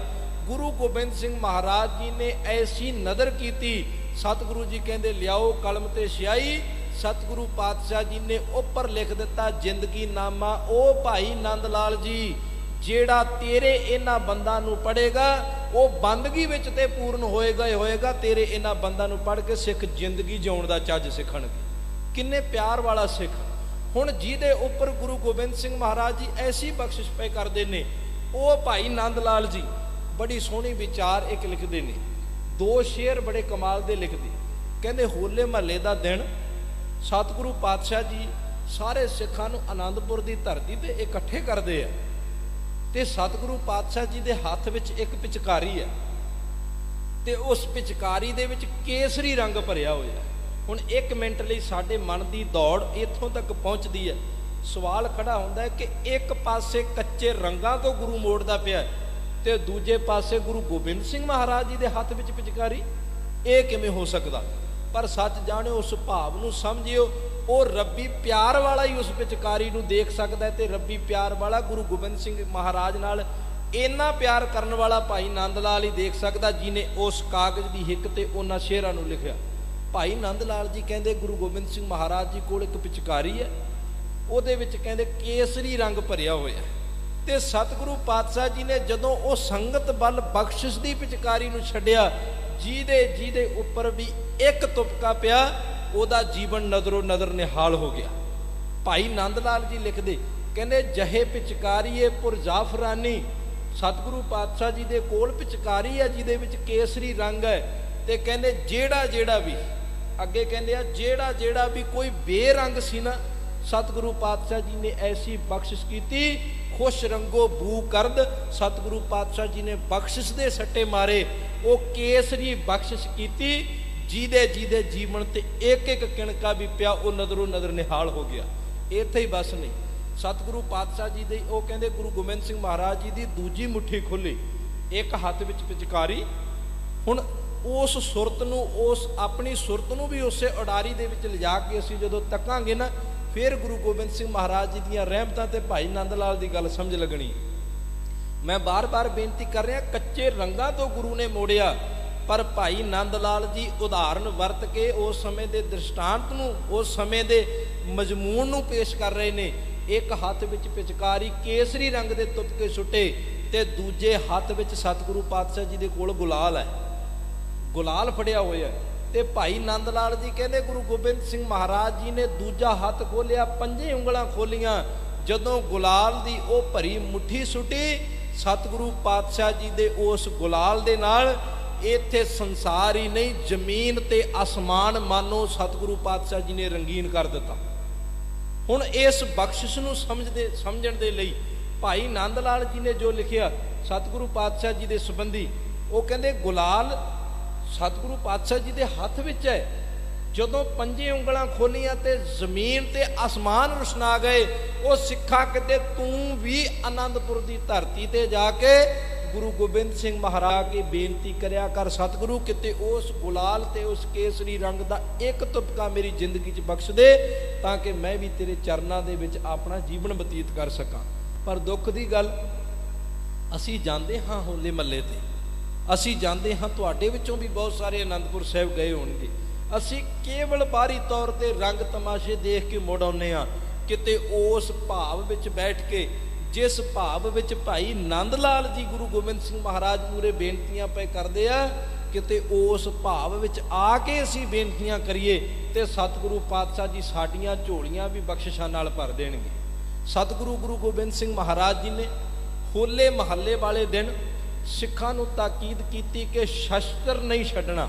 ਮੈਂ ਫਿਰ ਬਾਰ-ਬਾਰ ਬੇਨਤੀ ਕਰ ਰਿਹਾ, ਪਹਿਲੇ ਜਾਮੇ ਤੋਂ ਸ਼ਸਤਰ ਦਾ ਸਾਡੇ ਨਾਲ ਸੰਬੰਧ ਜੋੜਿਆ, ਪਹਿਲੇ ਜਾਮੇ ਤੋਂ ਸਿੱਖ ਨੂੰ ਸ਼ਸਤਰ ਰੱਖਣ ਦੀ ਤਾਕੀਦ ਕੀਤੀ। ਗੁਰੂ ਗੋਬਿੰਦ ਸਿੰਘ ਮਹਾਰਾਜ ਜੀ ਨੇ ਬਖਸ਼ਿਸ਼ ਕੀਤੀ ਕਿ ਅੱਜ ਤੋਂ ਬਾਅਦ ਇਹ ਜੁਦਾਈ ਕੋਈ ਨਹੀਂ ਕਰਨਾ, ਕਿਉਂਕਿ ਹੋਲੇ ਮਹੱਲੇ ਵਾਲੇ ਦਿਨ ਦੀ ਕਵੀ ਸੈਨਾਪਤ ਜੀ ਇੱਕ ਗੱਲ ਲਿਖਦੇ ਆ, ਕਹਿੰਦੇ ਸਤਿਗੁਰੂ ਪਾਤਸ਼ਾਹ ਜੀ ਨੇ ਬਖਸ਼ਿਸ਼ ਕੀਤੀ ਤੇ ਸਿੱਖਾਂ ਨੂੰ ਉਪਦੇਸ਼ ਕੀਤਾ, ਤੇ ਉਸ ਉਪਦੇਸ਼ ਨੂੰ ਉਹਨਾਂ ਨੇ ਆਪਣੇ ਲਫ਼ਜ਼ਾਂ ਵਿੱਚ ਬਿਆਨ ਕੀਤਾ ਜਦੋਂ ਉਹ ਕਹਿੰਦੇ ਆ ਬਿਨਾ ਕੇਸ ਤੇਗੰ ਦਿਉ ਨਾ ਦਿਦਾਰੇ, ਜਦੋਂ ਉਹ ਕਹਿੰਦੇ ਆ ਕਿ ਇਹ ਗੁਰੂ ਕੇ ਸਿੱਖਾ ਜੇ ਤੂੰ ਗੁਰੂ ਗੋਬਿੰਦ ਸਿੰਘ ਮਹਾਰਾਜ ਜੀ ਦੇ ਦਰਸ਼ਨ ਕਰਨੇ ਆ ਤਾਂ ਤੇਰੇ ਕੋਲ ਆ ਦੋ ਚੀਜ਼ਾਂ ਦਾ ਹੋਣਾ ਜ਼ਰੂਰੀ ਹੈ। ਇੱਕ ਤਾਂ ਤੇਰੇ ਗਾਤਰੇ ਕਿਰਪਾਨ ਭਾਵ ਸ਼ਸਤਰ ਤੇਰੇ ਕੋਲ ਹੋਵੇ, ਤੇ ਦੂਜਾ ਤੇਰੇ ਤਨ ਦੇ ਉੱਪਰ ਰੱਬ ਵੱਲੋਂ ਦਿੱਤੇ ਹੋਏ ਕੇਸ ਜ਼ਰੂਰ ਹੋਣ, ਉਹਨਾਂ ਦੀ ਬੇਅਦਬੀ ਨਾ ਕਰੀ। ਬਿਨਾ ਕੇਸ ਤੇਗੰ ਦਿਉ ਨਾ ਦਿਦਾਰੇ, ਇੱਥੇ ਹੀ ਬਸ ਨਹੀਂ ਭਾਈ। ਕਵੀ ਸੈਨਾਪਤੀ ਜੀ ਤਾਂ ਕਹਿੰਦੇ ਗੁਰੂ ਗੋਬਿੰਦ ਸਿੰਘ ਮਹਾਰਾਜ ਜੀ ਨੇ ਉਸ ਸਮੇਂ ਇਹ ਵੀ ਕਹਿ ਦਿੱਤਾ ਬਿਨਾ ਕੇਸ ਤੇਗੰ ਨਰੰਗ ਭੇਡ ਜਾਨੰ, ਕਹਿੰਦੇ ਜੇ ਤੇਗ ਕੋਲੇ ਨਹੀਂ, ਜੇ ਕੇਸ ਕੋਲੇ ਨਹੀਂ, ਤੇ ਸਤਿਗੁਰੂ ਜੀ ਕਹਿੰਦੇ ਕੇਵਲ ਹੁਲੀਆ ਹੋ ਸਕਦਾ ਬੰਦੇ ਵਾਲਾ ਹੋਵੇ, ਪਰ ਅੰਦਰ ਬੁਝਦਲੀ ਭੇਡ ਵਾਲੀ ਹੋਵੇਗੀ। ਹੁਣ ਇਹ ਗੱਲ ਸਾਨੂੰ ਸੋਚਣੀ ਪਵੇਗੀ, ਜੇ ਅਸੀਂ ਕੇਸਾਂ ਦੀ ਬੇਅਦਬੀ ਕਰਦੇ ਹਾਂ, ਜੇ ਸਾਨੂੰ ਗਾਤਰੇ ਕਿਰਪਾਨ ਪਾਉਣ ਤੋਂ ਝਿਜਕ ਆਉਂਦੀ ਆ, ਤਾਂ ਹੁਣ ਅਸੀਂ ਆਪ ਸੋਚ ਕੇ ਦੇਖੀਏ ਵੀ ਕੀ ਅਸੀਂ ਗੁਰੂ ਗੋਬਿੰਦ ਸਿੰਘ ਮਹਾਰਾਜ ਜੀ ਦੀ ਬਖਸ਼ਿਸ਼ ਦੇ ਪਾਤਰ ਬਣ ਜਾਵਾਂਗੇ? ਕੀ ਗੁਰੂ ਗੋਬਿੰਦ ਸਿੰਘ ਮਹਾਰਾਜ ਜੀ ਸਾਡੀ ਜ਼ਿੰਦਗੀ ਅੰਦਰ ਉਹ ਖੁਸ਼ੀਆਂ ਬਖਸ਼ਣਗੇ ਜਿਹੜੀਆਂ ਹੋਲੇ ਮਹੱਲੇ ਤੇ ਬਖਸ਼ੀਆਂ? ਤੇ ਸੱਚ ਜਾਣਿਓ, ਗੁਰੂ ਗੋਬਿੰਦ ਸਿੰਘ ਮਹਾਰਾਜ ਜੀ ਨੇ ਉਸ ਦਿਨ ਸ਼ਸਤਰ ਦੀ ਗੱਲ ਵੀ ਇਸੇ ਕਰਕੇ ਕੀਤੀ, ਸਿੱਖਾ ਜੇ ਤੂੰ ਬਿਨਾ ਕੇਸ ਤੇ ਤੇਗ ਤੋਂ ਆਏਗਾ ਤੈਨੂੰ ਗੁਰੂ ਦੇ ਦਰਸ਼ਨ ਨਹੀਂ ਹੋਣਗੇ, ਤੇ ਜੇ ਤੂੰ ਤੇਗ ਲੈ ਕੇ ਕੇਸਾਂ ਸਮੇਤ ਮੇਰੇ ਕੋਲ ਆਏਗਾ ਤੈਨੂੰ ਮੈਂ ਖਾਲਸਾ ਬਣਾ ਦੇਵਾਂਗਾ। ਪੜ੍ਹਿਓ ਇਤਿਹਾਸ ਨੂੰ, ਹੋਲਾ ਮਹੱਲਾ ਖਾਲਸੇ ਦੇ ਜਨਮ ਤੋਂ ਪਹਿਲਾਂ ਮਨਾਇਆ ਜਾਂਦਾ ਹੈ। ਗੁਰੂ ਗੋਬਿੰਦ ਸਿੰਘ ਮਹਾਰਾਜ ਜੀ ਨੇ ਸ਼ਸਤਰ ਪਹਿਲੇ ਦਿਨ ਤੋਂ ਪਾਉਣੇ ਸਿਖਾਏ, ਬਾਅਦ ਵਿੱਚ ਖੰਡੇ ਬਾਟੇ ਕੀ ਪੌੜ ਸਿਖਾਈ, ਪਹਿਲਾਂ ਸਿੱਖ ਨੂੰ ਸ਼ਸਤਰ ਰੱਖਣੇ ਸਿਖਾਏ। ਪਰ ਅੱਜ ਅਸੀਂ ਆਪਣੇ ਅੰਦਰ ਝਾਤ ਮਾਰ ਕੇ ਦੇਖੀਏ, ਮੈਂ ਬਾਰ-ਬਾਰ ਬੇਨਤੀ ਕਰ ਰਿਹਾ ਕਿਸੇ ਨੂੰ ਲਾ ਕੇ ਨਹੀਂ, ਅੱਜ ਅਸੀਂ ਤੇ ਗਾਤਰੇ ਕਿਰਪਾਨ ਪਾਉਣੀ ਛੱਡ ਬੈਠੇ।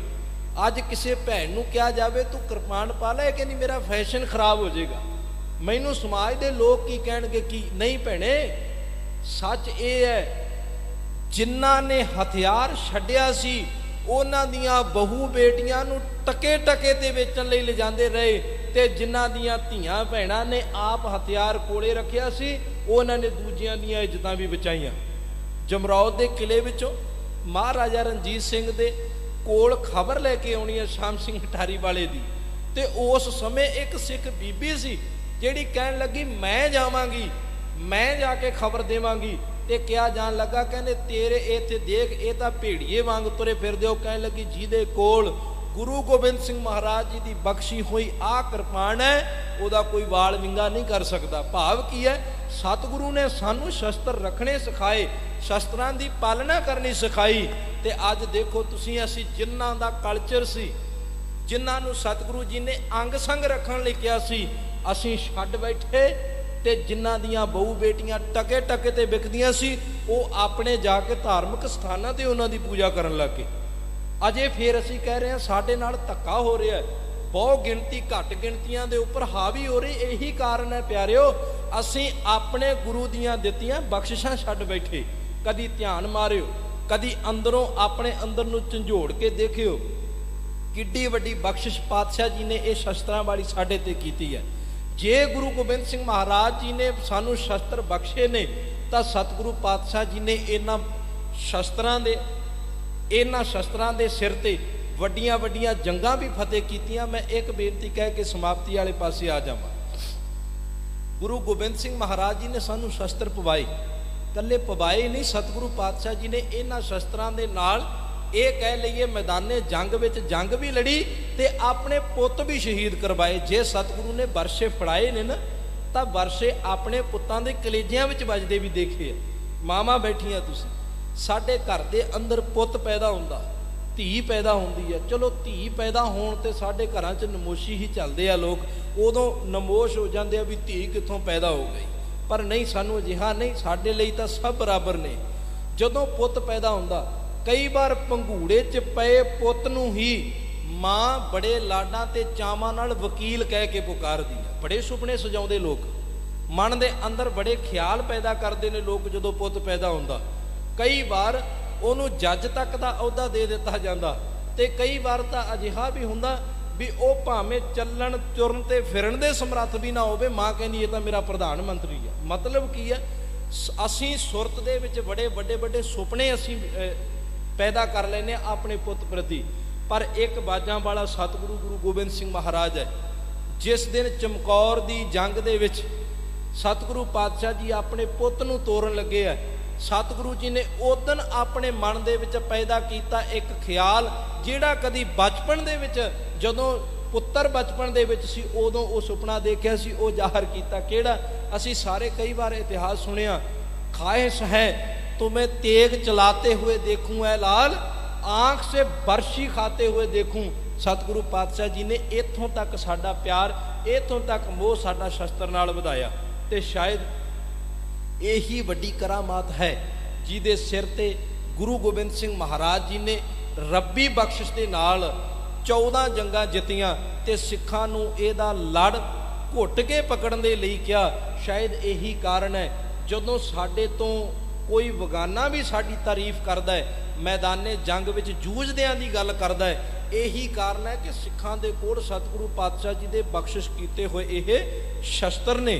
ये होला महल्ला असीं मना तां रहे हैं, पर होले महल्ले वाले दिन जो बख्शिश कीती वो शायद साडे याद नहीं रहिंदी, जां असीं ढीठ इन्ने हो गए असीं उस बख्शिश नूं अपने कोल लियाउणा नहीं चाहुंदे।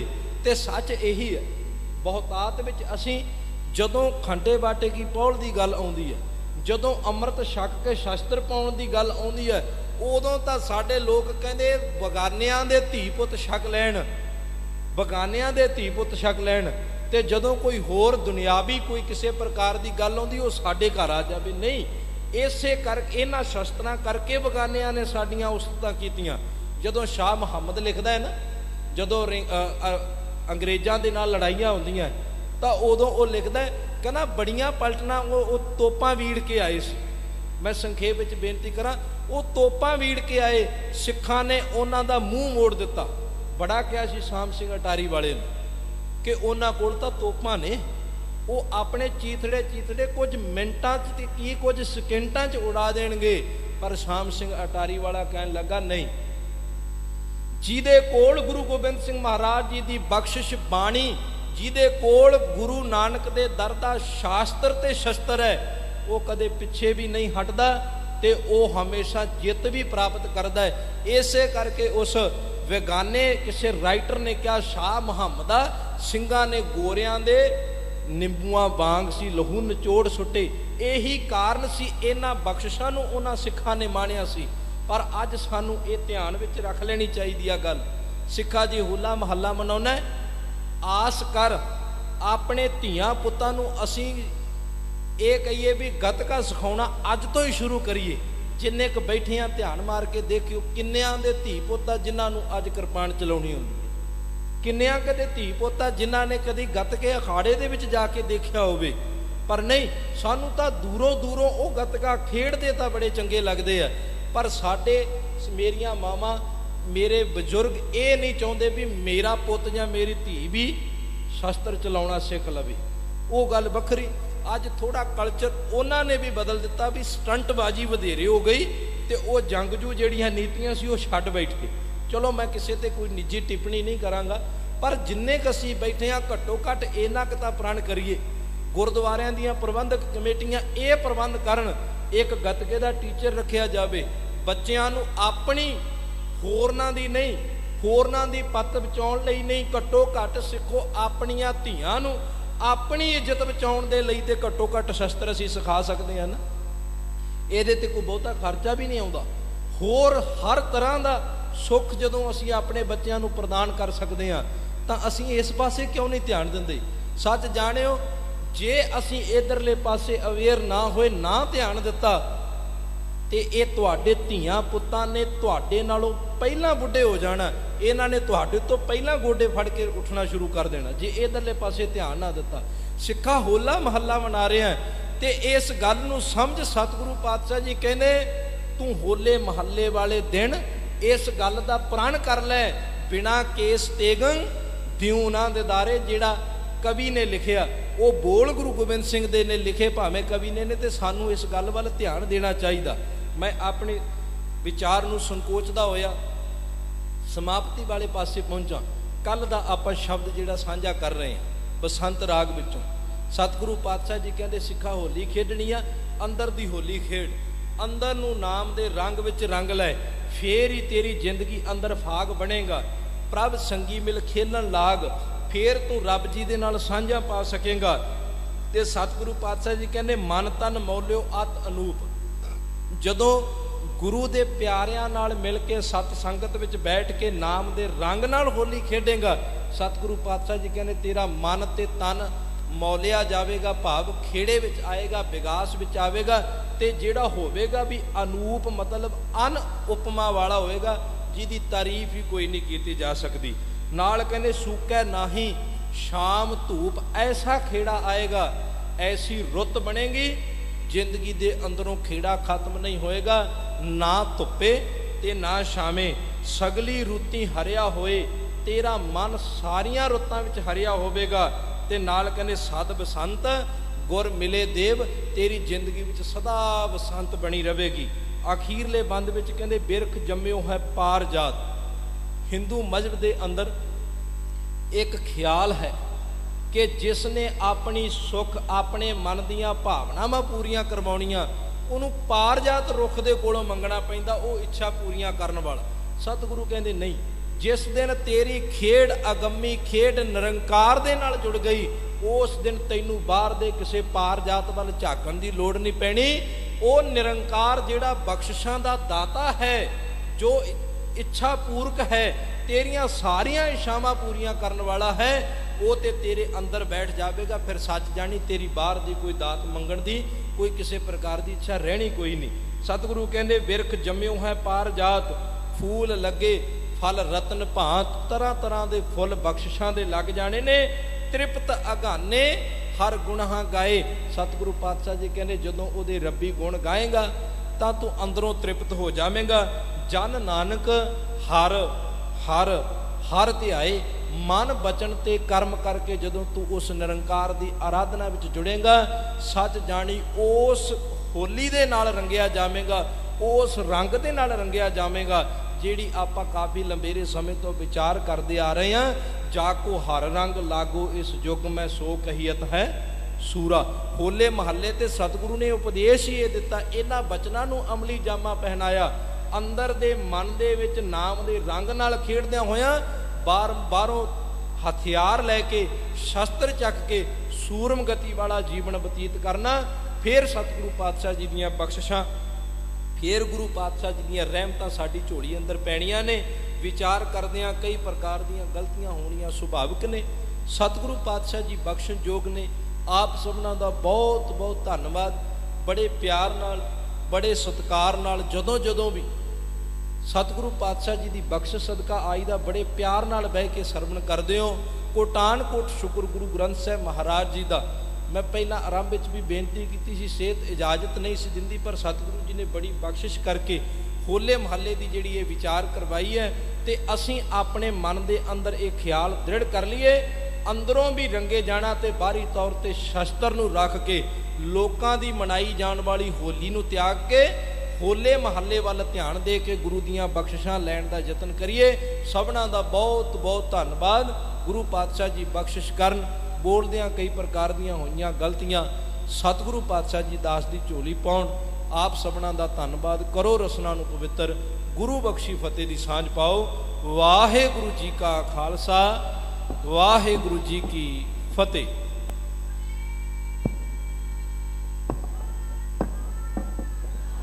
ਸ੍ਰੀ ਅਕਾਲ। ਵਾਹਿਗੁਰੂ ਜੀ ਕਾ ਖਾਲਸਾ, ਵਾਹਿਗੁਰੂ ਜੀ ਕੀ ਫਤਿਹ। ਆਪ ਜੀ ਨੇ ਸਰਵਣ ਕੀਤਾ ਹੈ ਭਾਈ ਸਾਹਿਬ ਭਾਈ ਬਹਾਦਰ ਸਿੰਘ ਜੀ ਟਪਾਲੀ SGPC ਅੰਮ੍ਰਿਤਸਰ ਤੋਂ, ਜਿਨ੍ਹਾਂ ਨੇ ਬੜੇ ਹੀ ਸੋਹਣੇ ਢੰਗ ਨਾਲ ਸਾਨੂੰ ਦੱਸਿਆ ਹੈ ਕਿ ਸ਼ਸਤਰਾਂ ਰੱਖਣ ਦੀ ਤਾਕੀਦ ਸਾਨੂੰ ਦਸਵੇਂ ਪਿਤਾ ਨੇ ਹੀ ਨਹੀਂ ਕੀਤੀ, ਪਹਿਲੇ ਜਾਮੇ ਤੋਂ ਹੀ ਸਾਨੂੰ ਇਹ ਤਾਕੀਦ ਹੈ। ਗੁਰੂ ਨਾਨਕ ਸਾਹਿਬ ਵੀ ਜਦੋਂ ਉਦਾਸੀਆਂ ਵਿੱਚ ਜਾਂਦੇ ਸਨ, ਹੱਥ ਵਿੱਚ ਸੋਟਾ ਰੱਖਦੇ ਸਨ। ਕਿਸੇ ਨੇ ਸ਼ਬਦ ਦੇ ਤੀਰ ਚਲਾਏ, ਸ਼ਬਦਾਂ ਦੇ ਤੀਰਾਂ ਨਾਲ ਘਾਇਲ ਕੀਤਾ। ਸ਼ਬਦ ਦੇ ਤੀਰਾਂ ਨਾਲ ਵੀ ਮਨੁੱਖ ਵਿੰਨਿਆ ਜਾਂਦਾ ਹੈ। ਗੁਰੂ ਗੋਬਿੰਦ ਸਿੰਘ ਸਾਹਿਬ ਜੀ ਨੇ ਇਸ ਨੂੰ ਅਮਲੀ ਜਾਮਾ ਪਹਿਨਾਉਂਦੇ ਹੋਏ ਸ਼ਸਤਰ ਰੱਖਣ ਦਾ ਆਦੇਸ਼ ਦਿੱਤਾ, ਕਿਉਂਕਿ शस्त्रन के अधीन है राज, जो न धरे तिस बिगड़े काज।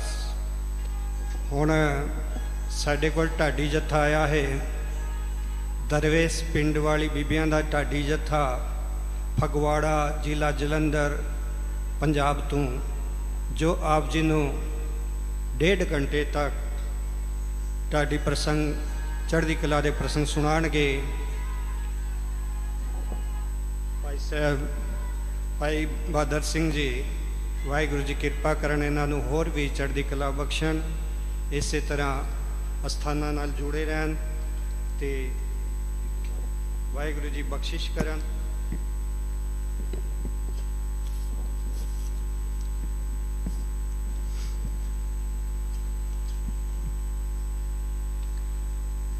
मनुवादी भारत के पुरातन काल तो ही ब्रह्मा की वरणवाण के कारण, वरणवाण के चलदियाँ जिथे त्यौहार वंडे गए, पंछी वंडे गए, नदियाँ वंडिया गईयां, सप जानवर भी वंडे गए, उथे सूदरां दे हथ विच आई होली ते पक्षी आया उन्हां दे हथ विच कां। ब्राह्मणा ने अपने हाथ विच रखे श्राद्ध ते विसाखी, ते वो इस तरह लोकां तो माल लूटते सन ते होली दिती सूदरां नूं। होली भी किस तरह की दिती? होली का जो असल कारण सी भगती, भगती की जीत, सच्चाई की जीत। लेकिन सूदरां नूं ते मंदिर विच जाण दा ही हुक्म नहीं सी, उन्होंने तो मंदिर में जान ही नहीं देंदे सन। वो भगती किस तरह करते? वो उल्टे काम विच लग पे, एक दूजे ते धूड़ मिट्टी पाना, काले तेल पाने, नशे करने, असभ्याचारक आचरण करने, अश्लील आचरण करने, इस तरह के वो प्रदूषण दुनिया फैलाते सन। भगती वाल तो जा ही नहीं सकते सन, ना तो उन्होंने वेदां दा ज्ञान सुनन दा आदेश सी। जिहड़ा कोई ज्ञान सुन लैंदा सी, उहदे कंन विच सिक्के पिघला के पा दिते जांदे सन। जिहड़ा कोई वेदां दा ज्ञान पाठ कर लवे, उहदी जबान कट दिती जांदी सी। धन धन साहिब श्री गुरु गोबिंद सिंह साहिब जी, जिन्हां ने महान बख्शिश की, गुरु ग्रंथ साहिब जी का पाठ, इस तो ज्ञान कोई भी किसी भी जात का बंदा लै सकता है। कोई भी इसका पाठ